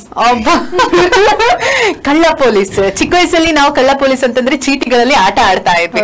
ಆದ್ರೆ ದೊಡ್ಡವರಾದ್ಮೇಲೆ ಕಳ್ಳ ಪೊಲೀಸ್ ಅಂತಂದ್ರೆ ಪೊಲೀಸರು ಕಳ್ಳರನ್ನ ಹಿಡಿತಾರೆ ಅನ್ನುವಂಥದ್ದು. ಅಂಡ್ ನಿಜವಾಗ್ಲೂ ಒಬ್ಬ ಪೊಲೀಸ್ ತಗೊಂಡ್ರೆ ನಮ್ಮ ದೇಶದಲ್ಲಿ 800 ಜನರಿಗೆ ಒಬ್ಬ ಪೊಲೀಸ್, ಈ ತರ ಲೆಕ್ಕಾಚಾರದಲ್ಲಿ ಪೊಲೀಸ್ ಇದೆ ಅಂತ ಎಲ್ಲೋ ಒಂದು ಫ್ಯಾಕ್ಟ್ ಕೇಳಿದಂತ ನೆನಪು. ಆದ್ರೆ ಪೊಲೀಸರ ಅವಶ್ಯಕತೆ ಇಲ್ದೇನೋ ನಾವು ಬದುಕೋದಕ್ಕೂ ಕೂಡ ಸಾಧ್ಯ ಇದೆ. ಯಾಕೆ ಗೊತ್ತಾ? ನಮ್ಮಲ್ಲಿ ಕಳ್ಳತನ ಆಗೋದಿಲ್ಲ ಅಥವಾ ಕೆಟ್ಟದ್ದು ಏನು ಆಗ್ಬಾರ್ದು ಅಂತಂದ್ರೆ ನಾವು ಮೊದಲು ಧ್ವನಿ ಎತ್ತೋದನ್ನ ಕಲಿಬೇಕು. ಅಂದ್ರೆ ನಾವು ಸುತ್ತಮುತ್ತ ಅನ್ಯಾಯ ಕಂಡ ತಕ್ಷಣ ಪ್ರತಿಭಟಿಸೋದಕ್ಕೆ, ಅದನ್ನ ಇನ್ನೊಬ್ರು ಗಮನ ತರೋದಕ್ಕೆ ಪ್ರಯತ್ನ ಪಟ್ರೆ ಪೊಲೀಸರ ಅವಶ್ಯಕತೆನೆ ನಮ್ಗೆ ಇರೋದಿಲ್ಲ ಅಲ್ವಾ? ಕೆಲವೊಂದು ಕಂಟ್ರೀಸ್ ಅಲ್ಲಿ ಪೊಲೀಸರ ಅವಶ್ಯಕತೆನೆ ಬೀಳೋದಿಲ್ಲ ಅಂತೆ ನೋಡಿ. ಹಾಗೆ ನಮ್ಮ ಭಾರತ ಕೂಡ ಆಗ್ಬೇಕು, ಇಲ್ಲೆಲ್ಲ ಕ್ರೈಮ್ ಕಡಿಮೆ ಆಗ್ಬೇಕು ಅನ್ನೋದು ನನ್ನ ಆಸೆ. ನೆಕ್ಸ್ಟ್ ಡಾಕ್ಟರ್ ಬಗ್ಗೆ. ಡಾಕ್ಟರ್ ಜೀವ ಉಳಿಸೋರು. ನಮ್ಮ ನಾರಾಯಣನನ್ನೇ ಕಂಪೇರ್ ಮಾಡ್ತಾರೆ ಡಾಕ್ಟರ್ಗೆ ಕೆಲವೊಮ್ಮೆ ಅಂತ. ಆದ್ರೆ ಒಂದ್ ಅರ್ಥ ಮಾಡ್ಕೋಬೇಕು ನಾವು, ಡಾಕ್ಟರ್ ಅಂತಂದ್ರೆ 24 ಗಂಟೆಗಳಲ್ಲಿ ಅವ್ರು ಯಾವಾಗ್ಲೂ ಲಭ್ಯ ಇರ್ಬೇಕು ಅಂತ ನಮ್ಗೆ ಹೊತ್ತಿಲ್ಲದ ಹೊತ್ತಲ್ಲೆಲ್ಲ ಡಾಕ್ಟರ್ಗೆ ಕಾಲ್ ಮಾಡಿ ಕೆಲವೊಮ್ಮೆ ಮಾತಾಡುವಂತ ಅಭ್ಯಾಸ ಇದೆ ಅಲ್ಲ, ಅದನ್ನ ಒಂಚೂರು ನಿಲ್ಲಿಸಬೇಕು. ಕೆಲವೊಮ್ಮೆ ಚಿಕ್ಕ ಪುಟ್ಟ ವಿಷಯಗಳಿಗೂ ಕೂಡ ನಾವು ತುಂಬಾ ಡಿಪೆಂಡ್ ಆಗ್ತೀವಿ. ಆದ್ರೆ ಅವರಿಗೂ ಒಂದು ಪರ್ಸನಲ್ ಲೈಫ್ ಇರುತ್ತೆ. ಕೆಲವೊಮ್ಮೆ ಅವ್ರೇನಾದ್ರೂ ಒಂಚೂರು ಏನಾದ್ರೂ ಆಚೆ ಈಚೆ ಆಯ್ತು ಅಂತಂದ್ರೂ ನಾವು ಅವ್ರ ಹತ್ರ ಜಗಳ ಮಾಡೋದಕ್ಕೆ ಅಥವಾ ನಮ್ಮದೇ ಒಂದಿಷ್ಟು ಸಿದ್ಧಾಂತಗಳನ್ನ ಪ್ರತಿಪಾದಿಸೋದಕ್ಕೆ ಹೋಗ್ತೇವೆ. ಅವರು ಕೂಡ ಮನುಷ್ಯರೇ, ಅವರಿಗೂ ಅವರದ್ದೇ ಆದ ಆದಂತ ಲಿಮಿಟೇಷನ್ ಇರುತ್ತೆ, ಜೊತೆಗೆ ಅವರಿಗೂ ಅವರದೇ ಆದಂತ ಜೀವನ ಇರುತ್ತೆ ಅನ್ನೋದನ್ನ ಅರ್ಥ ಮಾಡ್ಕೊಂಡು ಆ ಸ್ಪೇಸ್ಗೆ ನಾವು ಗೌರವವನ್ನ ನೀಡಬೇಕು ಅನ್ನುವಂಥದ್ದು. ಇನ್ನೊಂದು ಡಾಕ್ಟರ್ ಕೂಡ ಹಾಗೆ, ಒಬ್ಬ ಡಾಕ್ಟರ್ ಹೇಗಿರ್ಬೇಕು ಅಂತಂದ್ರೆ ಅವನ ಹತ್ರ ಬರುವಂತಹ ಒಬ್ಬ ರೋಗಿ ವಾಪಸ್ ಹೋಗುವಾಗ ಖುಷಿಯಾಗಿ ಹೋಗ್ಬೇಕು ಅನ್ನುವಂತ ಸಿದ್ಧಾಂತವನ್ನ ಇಟ್ಕೊಂಡವನಾಗಿರ್ಬೇಕು. ಜೊತೆಗೆ ದೈಹಿಕವಾಗಿ ಕೊಡುವಂತ ಟ್ರೀಟ್ಮೆಂಟ್ಗಿಂತ ಒಬ್ಬ ಡಾಕ್ಟರ್ ಮಾನಸಿಕವಾಗಿ ಚೆನ್ನಾಗಿ ಮಾತಾಡ್ತಾನೆ ನೋಡಿ, ಆ ಟ್ರೀಟ್ಮೆಂಟೇ ಬೆಸ್ಟ್ ಅಂತ ನನ್ಗನ್ಸೋದು. ಅವಾಗ 70% ನಷ್ಟು ಕಾಯಿಲೆ ವಾಸಿ ಆಗುತ್ತೆ. ರಿಸರ್ಚ್ ಕೂಡ ಇದನ್ನೇ ಹೇಳುತ್ತೆ. ಕೊನೆ ಟಾಪಿಕ್, ಬ್ರೇಕಪ್ ಆಗಿರೋ ಕಪಲ್ಸ್. ಬ್ರೇಕಪ್ ಆಯ್ತು ಅಂತಂದ್ರೆ ಖುಷಿ ಪಡಿ. ಗೊತ್ತಾ, ಒಟ್ಟಿಗೆ ಇರೋದಕ್ಕೆ ಆಗೋದಿಲ್ಲ ಅಂತ ಒಬ್ರು ಯಾರಾದ್ರೂ ಡಿಸೈಡ್ ಮಾಡಿದ್ಮೇಲೆ ಇನ್ನೊಬ್ರು ಯಾಕೆ ಅದ್ರ ಹಿಂದೆ ಹೋಗ್ಬೇಕು? ಜೀವನನ ವ್ಯರ್ಥ ಮಾಡ್ಕೋಬೇಕು? ಜೀವನ ಅಮೂಲ್ಯ. ಈ ಲವ್ ಖಂಡಿತವಾಗಿಯೂ ಬೇಕು, ಆದ್ರೆ ಅದಾಗದು ಜೀವನದಲ್ಲಿ ಬರ್ಬೇಕು. ಪ್ರೀತಿಯೇ ಜೀವನ ಹೌದು, ಪ್ರೀತಿಯೇ ಜೀವನ ಅಲ್ಲ, ಎರಡೂ ಕೂಡ ಸತ್ಯ. ಈ ಪ್ರೀತಿ ಅನ್ನುವಂಥದ್ದು ಕೇವಲ ಲೈಫ್ ಪಾರ್ಟ್ನರ್ ಅಷ್ಟೇ ಅಲ್ಲ, ನಮಗೋಸ್ಕರ ನಮ್ಮ ತಂದೆ ತಾಯಿಗಳು ಕೂಡ ಜೀವವನ್ನೇ ಇಟ್ಟಿರ್ತಾರೆ. ಅದನ್ನೆಲ್ಲ ಮರೆತು ಕೆಲವೊಂದು ಕೆಟ್ಟ ನಿರ್ಧಾರಗಳನ್ನ ತಗೊಳ್ಳೋದು, ಬ್ರೇಕಪ್ ಆಯ್ತು ಅಂತಂದ್ರೆ ಅವ್ರನ್ನ ನಾನು ಸುಮ್ಮನೆ ಬಿಡೋದಿಲ್ಲ ಅಂತ ಜಿದ್ದಿಟ್ಕೊಳ್ಳೋದು, ಇದೆಲ್ಲ ಮಾಡೋದಕ್ಕಿಂತ ಹೋದ್ಯಾ, ನಿನಗೆ ಒಳ್ಳೆ ಹುಡುಗ ಹುಡುಗಿ ಸಿಗ್ಲಿ, ಹೋಗು, ನನಗೂ ಕೂಡ ಒಳ್ಳೆ ಹುಡುಗ ಹುಡುಗಿ ಸಿಕ್ಕೇ ಸಿಗ್ತಾಳೆ, ಆ ಭರವಸೆ ನನಗಿದೆ, ಹಾಗೆ ನಿಮ್ಮ ಮುಂದೆ ತುಂಬಾ ಚೆನ್ನಾಗಿ ಬದುಕಿ ತೋರಿಸ್ತೀನಿ ನಾನು, ಅಲ್ಲಿವರೆಗೂ ಕಾಯ್ತೀನಿ ಅನ್ನುವಂತಹ ತಾಳ್ಮೆ ನಿಮ್ಮಲ್ಲಿ ಇರ್ಲಿ. Yes, super. ಎಸ್, ನೀವೀಗ RJ ಆಗಿದ್ದಾಗ ನೀವು ದಾಂಪತ್ಯ ಜೀವನಕ್ಕೆ ಕಾಲಿಟ್ರು ಅಥವಾ ಹೇಗೆ ಆಯ್ತು ಅಂತ ಅದ್ರ ಬಗ್ಗೆ ಒಂದು ಮದುವೆ ಸ್ಟೋರಿ ನಾವು ಕೇಳ್ಬೇಕು. ನಾನ್ ಡಿಗ್ರಿಯಲ್ಲಿ ಇದ್ದಾಗ್ಲೇ ನಾನ್ ಮದುವೆ ಆಗೋ ಹುಡುಗನನ್ನ ಮೊದಲನೇ ಸಲ ಮೀಟ್ ಮಾಡಿದ್ದು.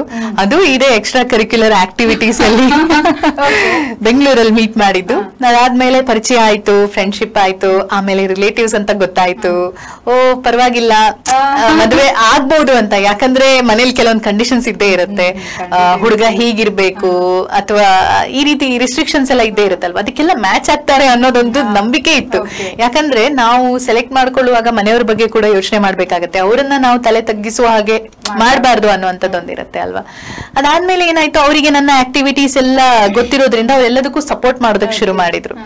ಆಮೇಲೆ ಈವನ್ ನನಗೆ RJing ಇಂಟರ್ವ್ಯೂ ಬಂದಾಗ ನನ್ಗೆ ಇಂಟರ್ವ್ಯೂ ಅಲ್ಲೂ ಹೇಳಿದ್ರು, ನೀವು ಮದುವೆ ಆಗುವಂತ ಎಂಗೇಜ್ಮೆಂಟ್ ಆಗಿತ್ತು ಅಷ್ಟೊತ್ತಿಗೆ, ನೀವು ಮದುವೆ ಆಗುವಂತ ಹುಡುಗನ ಕೇಳಿದ್ರ, ಯಾಕಂದ್ರೆ ಇದು 24/7 ಜಾಬ್. ಕೆಲವೊಮ್ಮೆ ನೀವು ಯಾರ್ದೋ ಇಂಟರ್ವ್ಯೂ ಮಾಡೋದಕ್ಕೆ ಹೋಗ್ಬೇಕಾಗಿರುತ್ತೆ, ಸಂಡೇ ಸಹ ಯಾವ್ದೋ ಒಂದು ಇವೆಂಟ್ ಇರುತ್ತೆ, ಬರ್ಬೇಕು, ಫ್ಯಾಮಿಲಿ ಓರಿಯೆಂಟೆಡ್ ಅಂತಂದ್ರೆ ನಿಮ್ಗೆ ಆಗೋದಿಲ್ಲ ಅಲ್ವಾ ಅಂತ. ನನಗೆ ಅದಕ್ಕೆ ಇಲ್ಲ, ತೊಂದ್ರೆ ಇಲ್ಲ, ನನಗೆ ಅವ್ರು ಸಪೋರ್ಟ್ ಮಾಡ್ತಾರೆ ಅನ್ನೋ ನಂಬಿಕೆ ಇದೆ ಅಂತ ಹೇಳಿದ್ರೆ ಅವ್ರ ಸಪೋರ್ಟ್ ಕೂಡ ಇತ್ತು.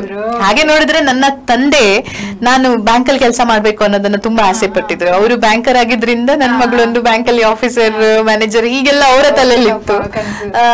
ಆದ್ರೆ ಆಮೇಲೆ ಅವ್ರಿಗೆ ಇಷ್ಟ ಆಗಿದ್ದು. ಬಟ್ ನನ್ನ ಹಸ್ಬೆಂಡ್, ನನ್ನ ತಂದೆ ಏನು ನನ್ಗೆ ಹಾರೋದಕ್ಕೆ ಒಂದು ಬೇಕಾದಂತಹ ರೆಕ್ಕೆಗಳನ್ನ ಮೂಡಿಸೋದಕ್ಕೆ ಚೈಲ್ಡ್ಹುಡ್ ಡೇಸ್ ಅಲ್ಲಿ ನನಗೆ ಸಪೋರ್ಟ್ ಮಾಡಿದೆ ನನ್ನ ತಂದೆ. ನನ್ಗೆ ಹೆಣ್ಣು ಅಂತ ಅನ್ಸ್ಲೇ ಇಲ್ಲ ಆ ರೀತಿ. ಇವನ್ ನನ್ನ ಅಜ್ಜಿ, ಅಮ್ಮ ಎಲ್ರು ತುಂಬಾ ಸಪೋರ್ಟಿವ್. ತಂದೆ ಕೂಡ ಹಾಗೆ, ತಮ್ಮ ಇರ್ಬೋದು, ಎಲ್ರು ನನ್ನ ಎಂಟೈರ್ ಫ್ಯಾಮಿಲಿಯಲ್ಲಿ ಆ ಸಪೋರ್ಟ್ ಅನ್ನುವಂಥದ್ದು ಮೊದ್ಲಿಂದ ಸಿಗ್ತಾ ಇತ್ತು. ಹಸ್ಬೆಂಡ್ ಅದನ್ನ ಹೇಗೆ ಕ್ಯಾರಿ ಮಾಡ್ಕೊಂಡು ಬಂದಿದ್ದಾರೆ ಅಂತಂದ್ರೆ, ನೀನೇನ್ ಮಾಡ್ತೀಯೋ ಮಾಡು, ನಿನಗ್ ನಾನ್ ಸಪೋರ್ಟಿವ್ ಆಗಿದ್ದೀನಿ ಅನ್ನೋ ತರಹ ಪ್ರತಿಯೊಂದು ಹಂತದಲ್ಲೂ ಕೂಡ ನೋ ಹೇಳುವಂತಹ ವ್ಯಕ್ತಿ ಅಲ್ವೇ ಅಲ್ಲ. ಹಾಗಾಗಿ ನಾನು ಇಂಥದನ್ನೆಲ್ಲ ಮಾಡೋದಕ್ಕೆ ಸಾಧ್ಯ ಆಯ್ತು. ಯಾಕಂದ್ರೆ ಇಬ್ರು ಮಕ್ಳಿದ್ದಾರೆ, ಆ ಮಕ್ಕಳು ಅವರ ಜವಾಬ್ದಾರಿ, ಮನೆ ಜವಾಬ್ದಾರಿ ಕೆಲವೊಮ್ಮೆ ನನಗೆ ಹೊರೋದಕ್ಕಾಗೋದಿಲ್ಲ. ನನ್ನ ಹಸ್ಬೆಂಡ್ ಮೇಲೆ ಕೂಡ ಎಷ್ಟೋ ಸಲ ಡಿಪೆಂಡ್ ಆಗ್ಬೇಕಾಗತ್ತೆ. ಹಾಗೆ ತುಂಬಾ ಜನ ಈಗ ಟೇಕ್ ಕೇರ್ ಮಾಡುವಂತವ್ರು ಕೂಡ ಒಳ್ಳೆಯವರೇ ನನಗೆ ಸಿಕ್ಕಿದ್ರಿಂದ ಎಲ್ಲವೂ ಕೂಡ ಆಗ್ತಾ ಬಂತು.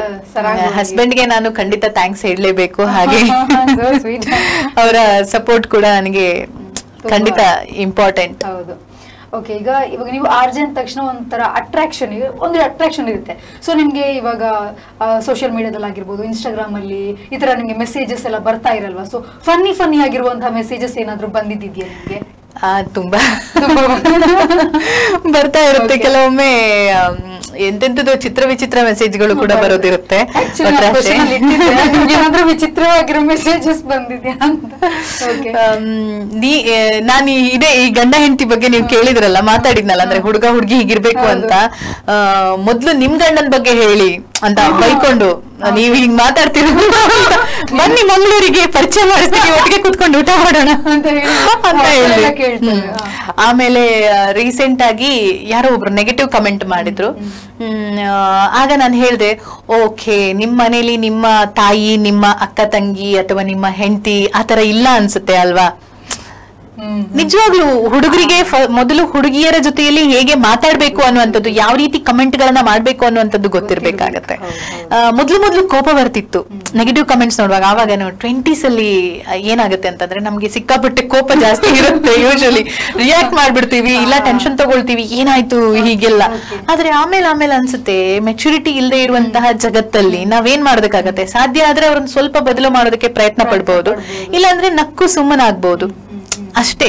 ಕೆಲವೊಮ್ಮೆ ವಿಚಿತ್ರ ಅಂತಂದ್ರೆ ಕೆಲವೊಂದು ಬೇರೆ ದೇಶಕ್ಕೆ ನಾನು ಟ್ರಿಪ್ ಹೋದಾಗ ಮಾಡಿದಂತ ವಿಡಿಯೋಸ್ಗೆ ಇವಳಿಗೇನು ನಮ್ ದೇಶದಲ್ಲಿ ಮಾಡೋದಕ್ಕೆ ಇಷ್ಟೊಂದು ವಿಷಯ ಇದೆ, ಇವಳು ಅಲ್ಲಿ ಹೋಗಿ ಮಾಡಿದಾಳೆ ಹೇಳ್ಬೇಕು ಅಂತಂದ್ರೆ ನನಗೆ ಅವಕಾಶ ಸಿಕ್ಕದಾಗ ನಾನು ಹೋಗುವಂತ ಯಾವುದೇ ಪ್ಲೇಸ್ ಆದ್ರೂ ಅದು ಕವರ್ ಮಾಡ್ತೀನಿ. ಹಾಗೆ ಹೋದಾಗ ಕವರ್ ಮಾಡಿದಂಥದ್ದು, ಇಲ್ಲಿ ಹೋಗೋದಕ್ಕೆ ಆಪರ್ಚುನಿಟಿ ಸಿಕ್ಕದಾಗ ಇಲ್ಲಿದು ಕವರ್ ಮಾಡುವಂತದ್ದು. ಅಂದ್ರೆ ಸುಮ್ನೆ ಅಂದ್ರೆ ಏನಾದ್ರೂ ಒಂದು ಕಮೆಂಟ್ ಮಾಡ್ಬೇಕು ಅಂತ ಮನಸ್ಥಿತಿ ಇರುತ್ತಲ್ವಾ, ಅದನ್ನ ನಾವೇನು ಮಾಡೋದಕ್ಕೆ ಆಗೋದಿಲ್ಲ. ಅಂದ್ರೆ ನಾನು ಕೆಲವರಿಗೊಂದು ಕಿವಿ ಮಾತು ಹೇಳೋದಕ್ಕೆ ಇಷ್ಟಪಡ್ತೀನಿ. ಕೆಲವರು ರಿಯಾಕ್ಟ್ ಮಾಡೋದಕ್ಕೆ ಹೋಗ್ತಾರೆ ಈ ಕಮೆಂಟ್ ಗಳಿಗೆಲ್ಲ, ಅದನ್ನ ನೆಗೆಟಿವ್ ಆಗಿ ತಗೊಳ್ತಾರೆ, ಈ ರೀತಿ ಎಲ್ಲ ಹೇಳ್ತಿದ್ದಾರೆ ಅಂತ ಅಳ್ತಾರೆ. ಅದರಿಂದ ಯಾವುದೇ ಪ್ರಯೋಜನ ಇಲ್ಲ.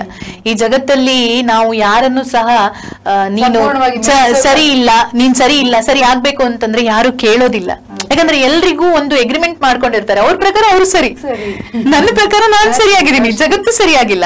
ಆಯ್ತಾ, ಅವ್ರನ್ನ ಸಾಧ್ಯ ಆದ್ರೆ ಒಂದಿಷ್ಟು ಟ್ರೈ ಮಾಡ್ಬೋದು ಬದಲಾಯಿಸೋದಕ್ಕೆ. ಆಗೋದೇ ಇಲ್ಲ ಅಂತಂದ್ರೆ ಏನು ಮಾಡೋದಕ್ಕೆ ಆಗೋದಿಲ್ಲ. ಅದನ್ನ ನಾವು ರಿಸೀವ್ ಮಾಡ್ಕೋಬಾರ್ದು. ನಮಗ್ ನಮ್ಮ ಒಂದು ಲಿಮಿಟೇಷನ್ ಗೊತ್ತಿರ್ಬೇಕು. ನಮ್ಮ ಬೌಂಡ್ರಿಯನ್ನ ನಾವು ಯಾವಾಗ ಅದ್ರ ಒಳಗಡೆ ಸಭ್ಯತೆಯಿಂದ ಬದುಕ್ತಿವಿ ಅಲ್ವಾ, ಆಗ ನಾವು ಬೇರೆಯವರು ಏನಾದ್ರು ಹೇಳ್ತಾರೆ ಮಾಡ್ತಾರೆ ಅಂತ ತಲೆ ಕೆಡಿಸ್ಕೊಳ್ಳುವಂತ ಒಂದು ಅಗತ್ಯ ಇಲ್ಲ.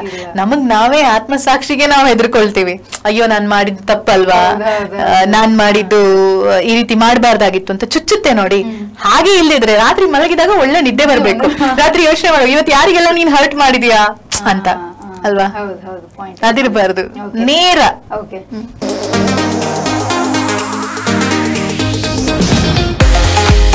ಅನು ಮೊಬೈಲ್ಸ್ ದೀಪಾವಳಿ ಧಮಾಕ. ಇಲ್ಲಿ ಎಲ್ಲ ಖರೀದಿಗಳು ಹಬ್ಬದ ವಾತಾವರಣದಲ್ಲಿ. ನಮ್ಮಲ್ಲಿ ಬೃಹತ್ ಆಫರ್ಗಳು ನಿಮ್ಮ ನಿರೀಕ್ಷೆಗೆ ಮೀರಿ ಸಿದ್ಧವಾಗಿವೆ. ಪ್ರತಿ ಸ್ಮಾರ್ಟ್ಫೋನ್ ಖರೀದಿಯಲ್ಲಿ ನಿಮಗಾಗಿ ಹಬ್ಬದ ವಿಶೇಷ ಲಕ್ಕಿ ಕೂಪನ್. ಅದೃಷ್ಟ ಒಲಿದರೆ smart TV, smart watch, AC, Bluetooth speaker, mixer grinder ಹಾಗೂ ಪ್ರತಿ ತಿಂಗಳು ಬೈಕ್ ಗೆಲ್ಲುವ ವಿಶೇಷ ಅವಕಾಶ. ಇನ್ನೇಕೆ ತಡ, ಈ ಅವಕಾಶವನ್ನ ತಪ್ಪಿಸಿಕೊಳ್ಳಬೇಡಿ. ಅನು ಮೊಬೈಲ್ಸ್ಗೆ ಇಂದೇ ಭೇಟಿ ನೀಡಿ. ಮಹೇಶ್ ಕಾಂಪ್ಲೆಕ್ಸ್, ಫ್ಲೈಓವರ್ ಹತ್ತಿರ, ತೊಕ್ಕೊಟ್ಟು. ದೀಪಾವಳಿ ಬರ್ತಾ ಇದೆ ಅಲ್ವಾ? ಪ್ರತಿ ಸಾರಿ ಹೊಸ ಪಟ್ ಸೀರೆ ತಗೊಳ್ಳೋ ಆಸೆ ಇರುತ್ತೆ. ಆದ್ರೆ ಹಳೆಯ ಸೀರೆಗಳೇ ಕಬೋರ್ಡ್ ನಲ್ಲಿ ಬಿದ್ದು ಧೂಳಾಗ್ತಿವೆ. ಪಾರಿ ಸಿಲ್ಕ್ ಸೆಂಟರ್ ಅಂದ್ರೆ ನಂಬಿಕೆಗೆ ಹೆಸರಿದೆ. ಇವರು ನಿಮ್ ಹಳೆಯ ಪಟ್ ಸೀರೆ ನೋಡ್ತಾರೆ, ಅದ್ರ ಸರಿ ಬೆಲೆ ಕೊಡ್ತಾರೆ, ಜರಿ ತೂಕಕ್ ಪ್ರಕಾರ. ಈ ತರರು ಕಸದ ನಂತರ ಕೊಡ್ತಾರೆ. ಅದಕ್ಕಿಂತ ಸುಲಭ ಏನ್ ಬೇಕಮ್ಮ? ಇಲ್ಲಿ ಫ್ರೀ ಪಿಕಪ್ ಸರ್ವಿಸ್ ಇದೆ. ಕಾಲ್ ಮಾಡಿದ್ರೆ ನಿಮ್ ಮನೆ ಬಾಗ್ಲಿಗೆ ಬಂದು ಸೀರೆ ತೆಕ್ಕೊಂಡು ಹೋಗ್ತಾರೆ. ಈಗ ನೀವು ಮಾತಾಡ್ತಾ ಇರ್ತೀರಾ, ಮಾತಾಡ್ತಾ ಇದ್ದಾಗ ಮಧ್ಯದಲ್ಲಿ ಎಲ್ಲಾದ್ರೂ ಮಾತಾಡಿದ ತಪ್ಪಾಗ ಯೂಶೆ ಅಂತ ಆಗಿರೋ ಮೂಮೆಂಟ್ಸ್ ಇದೆಯಾ ಅಂತ? ಇರುತ್ತೆ. ಕೆಲವೊಮ್ಮೆ ಪದಗಳ ಬಳಕೆ ಮಾಡಿದಾಗ ಅಥವಾ ಕೆಲವೊಂದು ನಾವು ಈ ತರ ಪದಗಳನ್ನ ಬಳಸಬಾರ್ದು ಅನ್ನುವಂಥದ್ದು ಇರುತ್ತೆ. ಹಾಗೆಲ್ಲ ಅಯ್ಯೋ ಹೀಗಾಯ್ತಲ್ಲ, ಒಂದ್ಸಲ ನನ್ ಮಗನಿಗೆ ಬೈದಿದ್ದೆ ನಾನು, ಈ ಸುಮ್ಮನೆ ಅಂತ ಹೇಳಿದ್ರೆ ಗೊತ್ತಾಗೋದಿಲ್ವಾ ಅಂತ. ಅದು ಹಾಗೆ ಒಟ್ಟಿಗೆನೆ ಇದಾಗಿತ್ತು. ಅಂದ್ರೆ ಕೆಲವೊಮ್ಮೆ ನಾವು ಈ ವರ್ಕ್ ಫ್ರಮ್ ಹೋಮ್ ಮಾಡುವಾಗ ವಾಯ್ಸ್ ಓವರ್ಸ್ ಎಲ್ಲ ಮಾಡುವಾಗ ಅಕ್ಕಪಕ್ಕ ಎಲ್ಲ ಇರ್ತಾರಲ್ಲ, ಅಷ್ಟೊತ್ತಿಗೆ ಸಿಕ್ಕಾಪಟ್ಟೆ ಕಿರಿಕಿರಿ ಆಗ್ಬಿಡುತ್ತೆ. ಅಂತದೆಲ್ಲ ತಮಾಷೆಯಾಗಿ ನಡೆಯುವಂತದ್ದು ಇರುತ್ತೆ. ಅಂಡ್ ಕೆಲವೊಂದು ನನ್ನ ಕಲೀಗ್ಸ್ ಜೊತೆ ಆಗಿದೆ. ನನ್ನ ಕಲೀಗ್ ಒಬ್ಳು, ಅವಳು ತರಾಟೆಗೆ ತಗೊಳ್ಳೋದು ಅನ್ನೋದ್ರ ಬದಲು ಕರಾಟೆಗೆ ಅಂತ ಹೇಳಿದಾಳೆ. ಅದು ನನ್ನ ವೃತ್ತಿ ಜೀವನದಲ್ಲಿ ಅವಳ ಜೊತೆ ಒಂದಿಷ್ಟು ಮೆಮೊರೀಸ್ ಹಾಗೆ ಜೀವಂತವಾಗಿದೆ. ಇನ್ನೊಂದ್ಸಲ ಒಬ್ರು ಆಕ್ಟರ್ ಅವರು ಬಿಗ್ ಬಾಸ್ ಅಲ್ಲಿ ವಿನ್ ಆಗಿ ಬಂದಿದ್ರು, ವಿಜಯ್ ರಾಘವೇಂದ್ರ ಅವರು ಅನ್ಸುತ್ತೆ. ವಿಜಯ್ ರಾಘವೇಂದ್ರ ಅವರನ್ನ ಇಂಟ್ರೊಡ್ಯೂಸ್ ಮಾಡಿ ಹೀಗೆ ಮಾತಾಡ್ತಾ ಇರುವಾಗ ಇವಳೇನ್ ಮಾಡಿದಾಳೆ, ವಿಜಯ್ ರಾಘವೇಂದ್ರ ಅವರೇ ನೋಡಿ ನಿಮ್ ದೊಡ್ಡ ಅಭಿಮಾನಿ ಒಬ್ರಿದ್ದಾರೆ, ಇವ್ರು ನೀವು ಬಿಗ್ ಬಾಸ್ ಅಲ್ಲಿ ವಿನ್ ಆಗ್ಬೇಕು ಅಂತ ಸಿಕ್ಕಾಪಟ್ಟೆ ಹರಕೆಗಳನ್ನೆಲ್ಲ ಹೊತ್ಬಿಟ್ಟಿದ್ದಾರೆ ಅಂತ ಹೇಳ್ಬಿಟ್ಟಿದ್ದಾಳೆ. ಆಯ್ತಾ, ಅವ್ರು ನನ್ ಕಡೆ ನೋಡ್ಕೊಂಡು ಹೌದಾ ಅಮ್ಮ ಥ್ಯಾಂಕ್ ಯು ಅಂತ ನಾನು ಇವಳನ್ನ ನೋಡ್ತಾ ಇದ್ದೀನಿ, ಯಾಕೆ ಹೇಳ್ಬಿಟ್ಟೆ ಇಲ್ಲ ಅವಳು ಏನೋ ಒಂದು ಕ್ರಿಯೇಟ್ ಮಾಡ್ಕೊಂಡು ಹೇಳ್ಬಿಟ್ಟಿದ್ದಾಳೆ. ಆಯ್ತಾ, ನನಗೆ ಅವ್ರ ನಿಜಾನ ಅಂತ ಕೇಳಿದ್ರೆ ನಾನು ಏನ್ ಹೇಳೋದು ಅಂತ, ನಾನು ಆಕ್ಚುಲಿ ಇರೋದನ್ನ ಇರೋ ಹಾಗೆ ಹೇಳುವಂತ ಅಭ್ಯಾಸ ನನ್ನಲ್ಲಿ ನನ್ಗೆ ಈಗ್ಲೂ ನೆನಪಾಗ್ತಾ ಇರುತ್ತೆ. ಆಯ್ತಾ, ಅದಕ್ಕೆ ಕೆಲವೊಂದು ಸೀರಿಯಸ್ ವಿಷಯಗಳಿಗಿಂತ ಫನ್ನಿ ವಿಷಯಗಳೇ ಜಾಸ್ತಿ ಅಲ್ವಾ.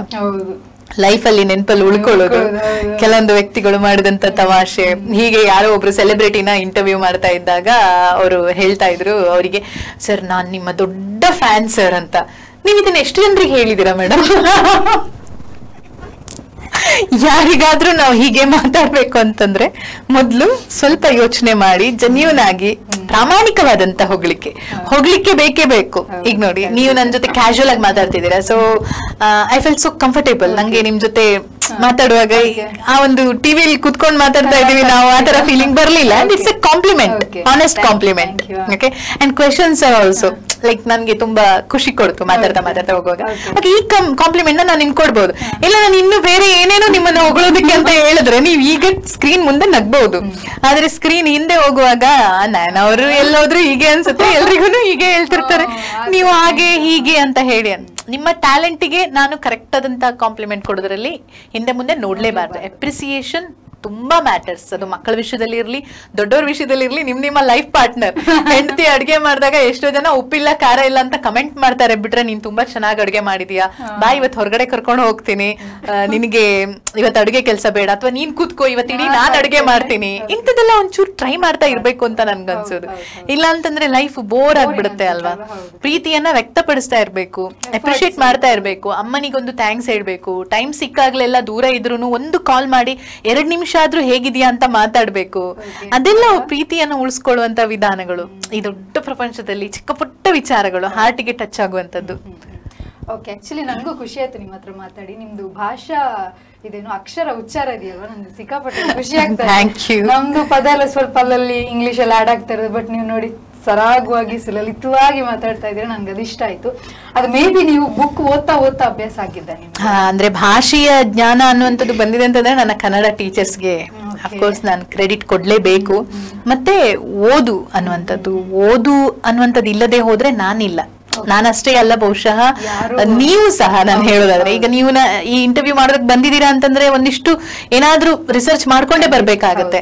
ಎಷ್ಟೋ ಸಲ ನಾವೇನ್ ಮಾಡ್ತೀವಿ ಅಂತಂದ್ರೆ ತಲೆಯಲ್ಲಿ ಏನು ಇಟ್ಕೊಳ್ಳೋದಿಲ್ಲ, ಖಾಲಿಯಾಗಿ ಅಲ್ಲಿ ಪ್ರೆಸೆಂಟ್ ಮಾಡೋದಕ್ಕೆ ಹೋಗ್ತೀವಿ. ಅದಕ್ಕಿಂತ ನಾನೀಗ ಪ್ರತಿದಿನ 12 ವರ್ಷದಿಂದ ಆರ್ಜಿ ಆಗಿದ್ದೀನಿ. ಒಂದ್ಸಲ ಹೇಳಿದನ್ನ ಇನ್ನೊಂದ್ಸಲ ಹೇಳಿದ್ರೆ ನನ್ನ ಕೇಳುಗರಿಗೆ ಏನಪ್ಪ ಇವಳು ಹೇಳಿದನ್ನೇ ಹೇಳ್ತಾಳೆ ಅಂತ ಅನ್ಸುತ್ತೆ. ಏನ್ ಇದು ಕೇಳೋದು ಇವಳದ್ದು ಮಾತು ಅಂತ ಅಲ್ವಾ. ಸೊ ಪ್ರತಿದಿನ ಹೊಸತನ ಇರ್ಬೇಕು. ನಾನು ಯಾವ್ದೋ ಒಂದು ಬುಕ್ ಓದ್ತಾ ಇದ್ದೆ, ಅಂತ ಬುಕ್ ಬರ್ದಿದ್ದು ಪ್ರತಿದಿನ ಟ್ರಾವೆಲ್ ಮಾಡುವಾಗ ಪ್ರತಿದಿನ ಹೊಸತನ ನೋಡ್ತಾ ಇದ್ದಂತೆ. ಸೇಮ್ ರೂಟ್ ಅಲ್ಲಿ 25 to 30 years. ನಾವು ನೋಡುವ ಕಣ್ಣಲ್ಲಿ ಅದೇ ಭೂಮಿ, ಅದೇ ಬಾನು, ಈ ನಯನ ನೂತನ. ನಮ್ಮ ಪ್ರತಿ ಪಯಣದಲ್ಲಿ ಹೊಸತನ ಎಷ್ಟಿರುತ್ತೆ. ನೀವು ಬೆಳಿಗ್ಗೆಯಿಂದ ನೋಡಿ ಆ ಎನರ್ಜಿ. ಹಕ್ಕಿಗಳನ್ನ ನೋಡ್ಬೇಕು, ನೋಡ್ತೀವ ನಾವು? ಇಲ್ಲ, ನಮ್ ಗಡಿಬಿಡಿ ಏಳುವಾಗ್ಲೇ ಲೇಟ್ ಆಯ್ತು, ಅಯ್ಯೋ ಗಡಿಬಿಡಿ. ಹಕ್ಕಿಗಳು ಅಷ್ಟು ಆಕ್ಟಿವ್, ಬೆಳಿಗ್ಗೆ ಬೇಗ ಹೇಳ್ತವೆ, ಅವುಗಳ ಫುಡ್ ಅನ್ನ ಬೆಳಿಗ್ಗೆ ಬೇಗ ಹುಡ್ಕೊಳ್ತವೆ, ಆಮೇಲೆ ಚಿಲಿಪಿಲಿ ಅಂತ ಮಾಡ್ತಿರ್ತವೆ. ಶಿಸ್ತು ಅವುಗಳದ್ದು. ಮನೆ ನೋಡಿ, ಪುಟ್ಟ ಮನೆ, ಅವತ್ತಿಗೂ ಇವತ್ತಿಗೂ ಒಂದೇ. ಜಾಸ್ತಿ ಕೂಡಿಟ್ಕೊಳ್ಳೋದಿಲ್ಲ, ಮನುಷ್ಯನ್ ತರ ದುರಾಸೆ ಇಲ್ಲ. ಅವತ್ತಿದು ಜಾಸ್ತಿ ಏನಾದ್ರೂ ಫುಡ್ ಇದ್ರೆ ಬೇರೆಯವ್ರ ಹತ್ರ ಶೇರ್ ಮಾಡ್ತವೆ ಹಕ್ಕಿಗಳು. ಬಹಳ ಚಂದ ಅವುಗಳ ಜೀವನ. ನಮ್ಮ ಜೀವನ ಮತ್ತು ಒಂದು ಪಕ್ಷಿಗಳ ಜೀವನಕ್ಕೆ ಕಂಪ್ಯಾರಿಸನ್ ಕರೆಕ್ಟ್. ನಾವ್ ಯಾಕೆ ಬಂದಿದೀವಿ ಈಗ ನೋಡಿ, ಹಣ್ಣು ಕೊಡ್ತಾನೆ ಮರ, ಸೂರ್ಯ ಬೆಳಕು ಕೊಡ್ತಾನೆ, ನಮ್ಗೆ ಗಾಳಿ, ಇದೆಲ್ಲವೂ ಕೂಡ ದೇವರು ನಮ್ಗೆ ಇಟ್ಟಿರುವಂತ ಕೊಡುಗೆಗಳು. ಬೆಳಿಗ್ಗೆ ಅದ್ರ ಜೊತೆ ನಮ್ಗೆ ಒಂದ್ ಸ್ವಲ್ಪ ಟೈಮ್ ಸ್ಪೆಂಡ್ ಮಾಡೋದಕ್ಕೆ ಪುರ್ಸೊತ್ತಿರೋದಿಲ್ಲ. ಅದೊಂಚೂರು ನಾವು ಟೈಮ್ ಕೊಟ್ರೆ ಫುಲ್ ಲೈಫ್ ಚಂದ ಅಲ್ವಾ ಅಂತ. ಈ ಒಂದ್ ವೇಳೆ ನೀವು ಆರ್ಜೆ ಆಗದಿದ್ರೆ ಬೇರೆ ಏನಾಗಿರ್ತಿದ್ರಿ? ಯಾವ್ದಾದ್ರು ಆಫೀಸರ್ ಆಗಿರ್ತಾ ಇದ್ದೆ ಅನ್ಸುತ್ತೆ. ಯಾಕಂದ್ರೆ ನನ್ಗದ್ ತುಂಬಾ ಇಷ್ಟ. ಯಾವ್ದೋ ಒಂದು ಹುದ್ದೆಯಲ್ಲಿ ಇದ್ಕೊಂಡು ಯಾರಿಗಾದ್ರೂ ಹೆಲ್ಪ್ ಮಾಡ್ಬೇಕು, ನನ್ ಕೈಲಾದಂತ ಚಿಕ್ಕ ಪುಟ್ಟ ಬದಲಾವಣೆಗಳನ್ನ ಮಾಡ್ಬೇಕು ಅನ್ನುವಂಥದ್ದು ಇದೆ. ಏನಾದ್ರೂ ಒಂದು ವಾಪಸ್ ಕೊಡ್ಬೇಕು ಅನ್ನುವಂತ ಒಂದು ತುಡಿತ ಇದೆ ಅಲ್ಲ. ಅದು ಈಗ ಮಾಧ್ಯಮದಲ್ಲೂ ಕೂಡ ನನ್ಗೆ ಅದು ಸಾಧ್ಯ ಆಗಿದ್ದು ಕೆಲವೊಂದು ಕಾಂಟ್ಯಾಕ್ಟ್ ಗಳ ಮೂಲಕ. ಯಾರಾದ್ರೂ ಏನಾದ್ರೂ ಕೇಳಿದಾಗ ಸಾಧ್ಯವಾದಷ್ಟು ನೋ ಹೇಳ್ಬಾರ್ದು ಅನ್ನುವಂಥದ್ದು. ಎಲ್ರಿಗೂ ಎಲ್ಲವನ್ನ ಮಾಡ್ಲಿಕ್ಕೆ ಆಗುದಿಲ್ಲ. ಈಗೇನ್ ನಮಗೂ ಒಂದಿಷ್ಟು ಲಿಮಿಟೇಷನ್ಸ್ ಇರುತ್ತೆ, ಸಮಯಾವಕಾಶ ಇರುತ್ತೆ. ಜೊತೆಗೆ ಮಾಡುವಂತದನ್ನ ಖಂಡಿತವಾಗಿಯೂ ಮಾಡಬಹುದು. ಬಹಳ ಈಸಿಯಾಗಿ ಲಿಮಿಟೇಷನ್ ಅಲ್ಲಿ ಮಾಡುವಂತದ್ದು ಬಹಳಷ್ಟು ಇರುತ್ತೆ. ಓಕೆ, ಈಗ ನಾವು ಕಾರ್ಯಕ್ರಮದ ಕೊನೆಯಲ್ಲಿದ್ದೀವಿ. ನೀವು ಬುಕ್ ಓದಿದ್ದೀನಿ ಅಂತ ಹೇಳಿದ್ರಲ್ವಾ, ಸೊ ಇವಾಗ ನಾವು ಓದೋರ್ಗೆ ಒಂದು 5 ಚೆನ್ನಾಗಿರೋ ಕಾದಂಬರಿನ ಸಜೆಸ್ಟ್ ಮಾಡೋದಾದ್ರೆ ನಿಮ್ ಪ್ರಕಾರ ನೀವು ಯಾವ್ದನ್ನ ಮಾಡ್ತೀರಾ? ನನ್ಗೆ ಶಿವರಾಮ್ ಕಾರಂತರ ಬೆಟ್ಟದ ಜೀವ ಇಷ್ಟ. ಇನ್ನು ಪೂರ್ಣಚಂದ್ರ ತೇಜಸ್ವಿ ಅವರ ಯಾವ ಬುಕ್ ಆದ್ರೂ ನೀವು ಓದಿ, ನಿಮ್ಗೆ ಪರಿಸರಕ್ಕೆ ತುಂಬಾ ಹತ್ರ ಆಗ್ತೀರಾ ನೀವು. ಇನ್ನು ನನಗೆ ಇಂಗ್ಲಿಷ್ ಲೇಖಕರ ಒಂದಿಷ್ಟು ಪುಸ್ತಕಗಳ ಬಗ್ಗೆ ಹೇಳೋದಾದ್ರೆ ಸೆಲ್ಫ್ ಹೆಲ್ಪ್ ಬುಕ್ಸ್ಗಳು ಬಹಳ ಖುಷಿ ಕೊಡುವಂಥದ್ದು. ಡಾಕ್ಟರ್ ಜೋಸೆಫ್ ಮರ್ಫಿ ಅವರ power of sub conscious mind, ಇದು ನನ್ನಲ್ಲೂ ಕೂಡ ಬದಲಾವಣೆಯನ್ನ ತಂದಂತ ಪುಸ್ತಕ. ನಿಮ್ಮ ಮನಸ್ಸಿಗೆ ಇಷ್ಟು ಶಕ್ತಿ ಇದೆ, ಸುಪ್ತ ಮನಸ್ಸಿಗೆ, ಅದನ್ನ ನೀವು ಅರ್ಥ ಮಾಡ್ಕೊಳ್ಳಿ, ಅದಕ್ಕೆ ಫೀಡ್ ಮಾಡಿ ಅಂತ ಹೇಳ್ತಾರೆ. ಇನ್ನು ರಾಬಿನ್ ಶರ್ಮಾ ಅವರ ಪುಸ್ತಕಗಳನ್ನ ಓದೋದಕ್ಕೆ ಇಷ್ಟಪಡ್ತೀನಿ. ಹಾಗೆ ಇಕಿಗಾಯಿ ಅಂತ ಒಂದು ಪುಸ್ತಕ ಇದೆ, ಅದು ಸಹ ಜಪಾನಿಯರ ಜೀವನವನ್ನ ಬಹಳ ಅದ್ಭುತವಾಗಿ ಅವರು 125 ವರ್ಷ ಹೇಗ್ ಬದುಕ್ತಾರೆ ಅಂತ ತಿಳಿಸಿಕೊಡುವಂತಹ ಒಂದು ಪುಸ್ತಕ ಅದು. ಇನ್ನು ಡೇಲ್ ಕಾರ್ನೆಗಿ ಅಂತ ಒಬ್ರು ಲೇಖಕರಿದ್ದಾರೆ, ಅವರ ಒಂದಿಷ್ಟು ಪುಸ್ತಕಗಳನ್ನ ಓದ್ ನನ್ಗೆ ಬಹಳ ಇಷ್ಟ ಆದಂತದ್ದು. ಇನ್ನೊಂದು 4 ಅಗ್ರಿಮೆಂಟ್ಸ್ ಆಫ್ ಲೈಫ್ ಅಂತ ಇದೆ. ಅದೇ ಮನುಷ್ಯ ಒಂದಿಷ್ಟು ಅಗ್ರಿಮೆಂಟ್ಸ್ ಅನ್ನ ಅವನ ಮನಸ್ಸಿನ ಜೊತೆಯಲ್ಲಿ ಮಾಡ್ಕೊಂಡಿರ್ತಾನೆ. ಅದೇನು ಅಂತ ಹೇಳಿದ್ರೆ, ಇದನ್ನ ಮಾಡ್ಕೊಂಡಿದ್ರೆ ಬಹಳ ಒಳ್ಳೇದು, ಡೋಂಟ್ ಟೇಕ್ ಎನಿಥಿಂಗ್ ಪರ್ಸನಲಿ ಅಂತ ಹೇಳ್ತಾರೆ ಅವರು. ಆಯ್ತಾ? ಆಮೇಲೆ ನಾವು ಬೇರೆಯವ್ರು ಏನಾದ್ರು ಹೇಳಿದೀವಿ ಅಂತ ಬೇಜಾರ್ ಮಾಡ್ಕೊಳ್ತೀವಲ್ವಾ, ಸೊ ಅಂತದನ್ನ ಮೊದ್ಲು ಬಿಟ್ಬಿಡಿ ಅಂತ. ಅದು ನನಗೆ ಬಹಳ ಇಷ್ಟವಾದಂತ ತತ್ವ. 4 ಅಗ್ರಿಮೆಂಟ್ಸ್ ಆಫ್ ಲೈಫ್ ನ ಒಂದ್ಸಲಿ ಓದ್ಲೇಬೇಕು ಅನ್ನುವಂಥದ್ದು. ಓಕೆ, ಈಗ ಕೊನೆಯದಾಗಿ ದೀಪಾವಳಿ ಬಗ್ಗೆ ಮತ್ತೆ ನಮ್ಮ ಪ್ರೇಕ್ಷಕರಿಗೆ ನಿಮ್ಮ ಒಂದು ಸಿಹಿಯಾದ ಮಾತು. ದೀಪಾವಳಿಯ ಹಾರ್ದಿಕ ಶುಭಾಶಯಗಳು. ನೀವು ಪಟಾಕಿ ಹೊಡಿಬೇಡಿ ಅಂತ ನಾನು ಖಂಡಿತ ಹೇಳೋದಿಲ್ಲ, ಆದ್ರೆ ಪಟಾಕಿ ಹೊಡೆದ್ರೆ ಏನಾಗುತ್ತೆ ಅನ್ನುವಂಥದ್ದು ನಿಮ್ಗೂ ಕೂಡ ಗೊತ್ತಿದೆ. ಆದ್ರೆ ದೀಪಾವಳಿಯನ್ನ ಸೆಲೆಬ್ರೇಟ್ ಮಾಡೋದಕ್ಕೆ ಬಹಳಷ್ಟು ಒಳ್ಳೆ ವಿಚಾರಗಳು ಇದೆ ಅನ್ನುವಂಥದ್ದನ್ನ ಅರ್ಥ ಮಾಡ್ಕೋಬೇಕು. ಒಂದು ಫ್ಯಾಮಿಲಿ ಎಲ್ಲ ಒಟ್ಟಿಗೆ ಕೂತ್ಕೊಂಡು ಅಡುಗೆ ಮಾಡಿ ಊಟ ಮಾಡೋದು, ಅದೇ ಎಂತ ಚಂದ. ಇವತ್ತಿನ ದಿನಗಳಲ್ಲಿ ನಮ್ಗೆ ಟೈಮೇ ಸಿಗೋದಿಲ್ಲ. ಇನ್ನೊಂದೇನಪ್ಪಾ ಅಂತ ಹೇಳಿದ್ರೆ, ದೀಪಗಳಿಂದ ಮನೆಯನ್ನ ಅಲಂಕಾರ ಮಾಡಿ, ಆ ಮನೆಯನ್ನ ಕ್ಲೀನ್ ಮಾಡಿ ಒಂದು ಹೊಸತನವನ್ನ ಮೈ ಮನಸ್ಸಿನಲ್ಲಿ ತುಂಬಿಕೊಳ್ಳುವಂಥದ್ದು. 2ನೇದು. 3ನೇದು, ಸೋಷಿಯಲ್ ಮೀಡಿಯಾಗಳಿಂದ ಆದಷ್ಟು ದೂರ ಇದ್ದು ಜೀವಂತಿಕೆಯನ್ನ ಬೆಸೆಯೋದಕ್ಕೆ ಟ್ರೈ ಮಾಡೋದು. ಇನ್ನೊಂದು, ಶಾಪಿಂಗ್ ಅನ್ನುವಂತ ಹೆಸರಲ್ಲಿ ನಾವೊಂಥರ ಕೊಳ್ಳು ಬಾಕುತನದ ಸಂಸ್ಕೃತಿ ಅಂತ ಹೇಳ್ತೀವಿ. ಬೇಡದೇ ಇರೋ ವಸ್ತುಗಳನ್ನ ತಂದು ಮನೆಗೆ ತುಂಬಿಸೋದು. ಮನೆಯನ್ನ ಆದಷ್ಟು ಮಿನಿಮಲ್ ಆಗಿ, ಎಷ್ಟು ಬೇಕು ಅಷ್ಟೇ ಚೆನ್ನಾಗಿ ನೀಟಾಗಿ ಒಂದು ಗಾಳಿ ಬೆಳಕು ಆಡುವ ಹಾಗೆ ಇಟ್ಕೊಂಡಿರ್ಬೇಕಂತೆ. ಅಂಡ್ ಬೇಕಿರೋದನ್ನ ಮಾತ್ರ ತಗೊಂಡು, ತುಂಬಾ ಹೆಚ್ಚಿದೆ ಅಂತಂದ್ರೆ, ಯಾರದೋ ಮನೆಯಲ್ಲಿ ಅವರು ತುಂಬಾ ಕಷ್ಟಪಟ್ಟು ದೀಪಾವಳಿ ಮಾಡ್ತಿದ್ದಾರೆ, ಅವ್ರಿಗೇನೋ ಅಗತ್ಯ ಇದೆ ಅಂತಂದ್ರೆ ಅವ್ರಿಗೇನಾದ್ರೂ ಗಿಫ್ಟ್ ಕೊಟ್ಟು ಅವರನ್ನ ಖುಷಿ ಪಡಿಸುವಂತ, ಅವರ ಮುಖದಲ್ಲಿ ಒಂದಿಷ್ಟು ನಗು ತರುವಂತ ಒಂದು ಕೆಲಸವನ್ನ ಕೂಡ ನೀವು ಈ ದೀಪಾವಳಿಗೆ ಮಾಡಬಹುದು. ಹಾಗೆ ನಮ್ಮ ಪರಿಸರಕ್ಕೆ ಏನು ವಾಪಸ್ ಕೊಡಬಹುದು ಅಂತ ಕೇಳಿದ್ರೆ, ಪರಿಸರ ಸ್ನೇಹಿ ದೀಪಗಳನ್ನ ಹಚ್ಚಿ ದೀಪವನ್ನ ಸೆಲೆಬ್ರೇಟ್ ಮಾಡೋದ್ರ ಮೂಲಕ ನಾವು ದೀಪಾವಳಿಯನ್ನ ಆಚರಣೆ ಮಾಡಬಹುದು ಅನ್ನುವಂಥದ್ದು. Thank you so much. ನಮ್ಮ ಕಾರ್ಯಕ್ರಮಕ್ಕೆ ಬಂದು ಒಂದು ಒಳ್ಳೊಳ್ಳೆ ಮಾತು, ನಗು, ಎಲ್ಲ ದೀಪಾವಳಿ ಸೆಲೆಬ್ರೇಷನ್ ತರನೇ ನಮ್ಮ ಮಾತುಗಳು ಇತ್ತು ಅಂತ ನಾನು ಭಾವಿಸ್ತೀನಿ. ಸೊ ನಿಮ್ಗೂ ಇಷ್ಟ ಆಗಿರುತ್ತೆ ಅಂತ ನಾನು ಅನ್ಕೋತೀನಿ. So thank you so much ನಮ್ಮ ಕಾರ್ಯಕ್ರಮಕ್ಕೆ ಬಂದು ಇಷ್ಟೊತ್ತು ಕೂತು ನಮ್ಮ ಜೊತೆ ಮಾತನಾಡಿದ್ದಕ್ಕೆ. Thank you. V4ಗೆ ನಾನು ಖಂಡಿತವಾಗಿಯೂ ಥ್ಯಾಂಕ್ಸ್ ಹೇಳ್ಬೇಕು. ಅಂಡ್ ಜೊತೆಗೆ ನಿಮಗೆ, ನೀವು ಕೂಡ ನಗು ಮುಖದಲ್ಲಿ ಮಾತಾಡ್ತಾ ಇದ್ದಿದ್ದಕ್ಕೆ ನನಗೂ ಕೂಡ ಆ ನಗು ವೈರಲ್ ಆಗಿ ಕಂಟಿನ್ಯೂ ಆಯ್ತು. ಅದೇ ಹೇಳೋದು, ನಾವು ಇನ್ಯಾರಿಗಾದ್ರೂ ಕೊಡ್ಬೇಕು ಅಂತಂದ್ರೆ ಈ ತರದೊಂದು ಬ್ಯೂಟಿಫುಲ್ ಸ್ಮೈಲ್ ಕೊಡಿ. ತುಂಬಾ ಚೆನ್ನಾಗಿ ಮಾತಾಡ್ತೀರಾ ನೀವು. ಅಂಡ್ ಆಲ್ ದಿ ಬೆಸ್ಟ್ ನಿಮ್ಗೆ. Thank you so much V4 news 24x7. Yes, ನೋಡಿದಲ್ವಾ ವೀಕ್ಷಕರೇ, ಇದಾಗಿತ್ತು ಅಸ್ತ್ರ ಗ್ರೂಪ್ ಅರ್ಪಿಸುವ ಹಸಿರು ದೀಪಾವಳಿ ನಿಸರ್ಗದ ಬೆಳಕು ಕಾರ್ಯಕ್ರಮ. ಮುಂದೆ ಇನ್ನಷ್ಟು ಒಳ್ಳೆ ವ್ಯಕ್ತಿ ಜೊತೆ ಇನ್ನಷ್ಟು ಮಾತನಾಡೋದಕ್ಕೆ ನಿಮ್ಮ ಮುಂದೆ ಮತ್ತೆ ಬರ್ತೀನಿ ಅಂತ ಹೇಳ್ತಾ, ನಿರಂತರ ಸುದ್ದಿ, ಮಾಹಿತಿ, ಮನೋರಂಜನೆಗಾಗಿ V4 ನ್ಯೂಸ್ನ ಫೇಸ್ಬುಕ್ ಪೇಜ್ನ ಫಾಲೋ ಮಾಡಿ, ಯೂಟ್ಯೂಬ್ ಚಾನೆಲ್ನ ಸಬ್ಸ್ಕ್ರೈಬ್ ಮಾಡಿ.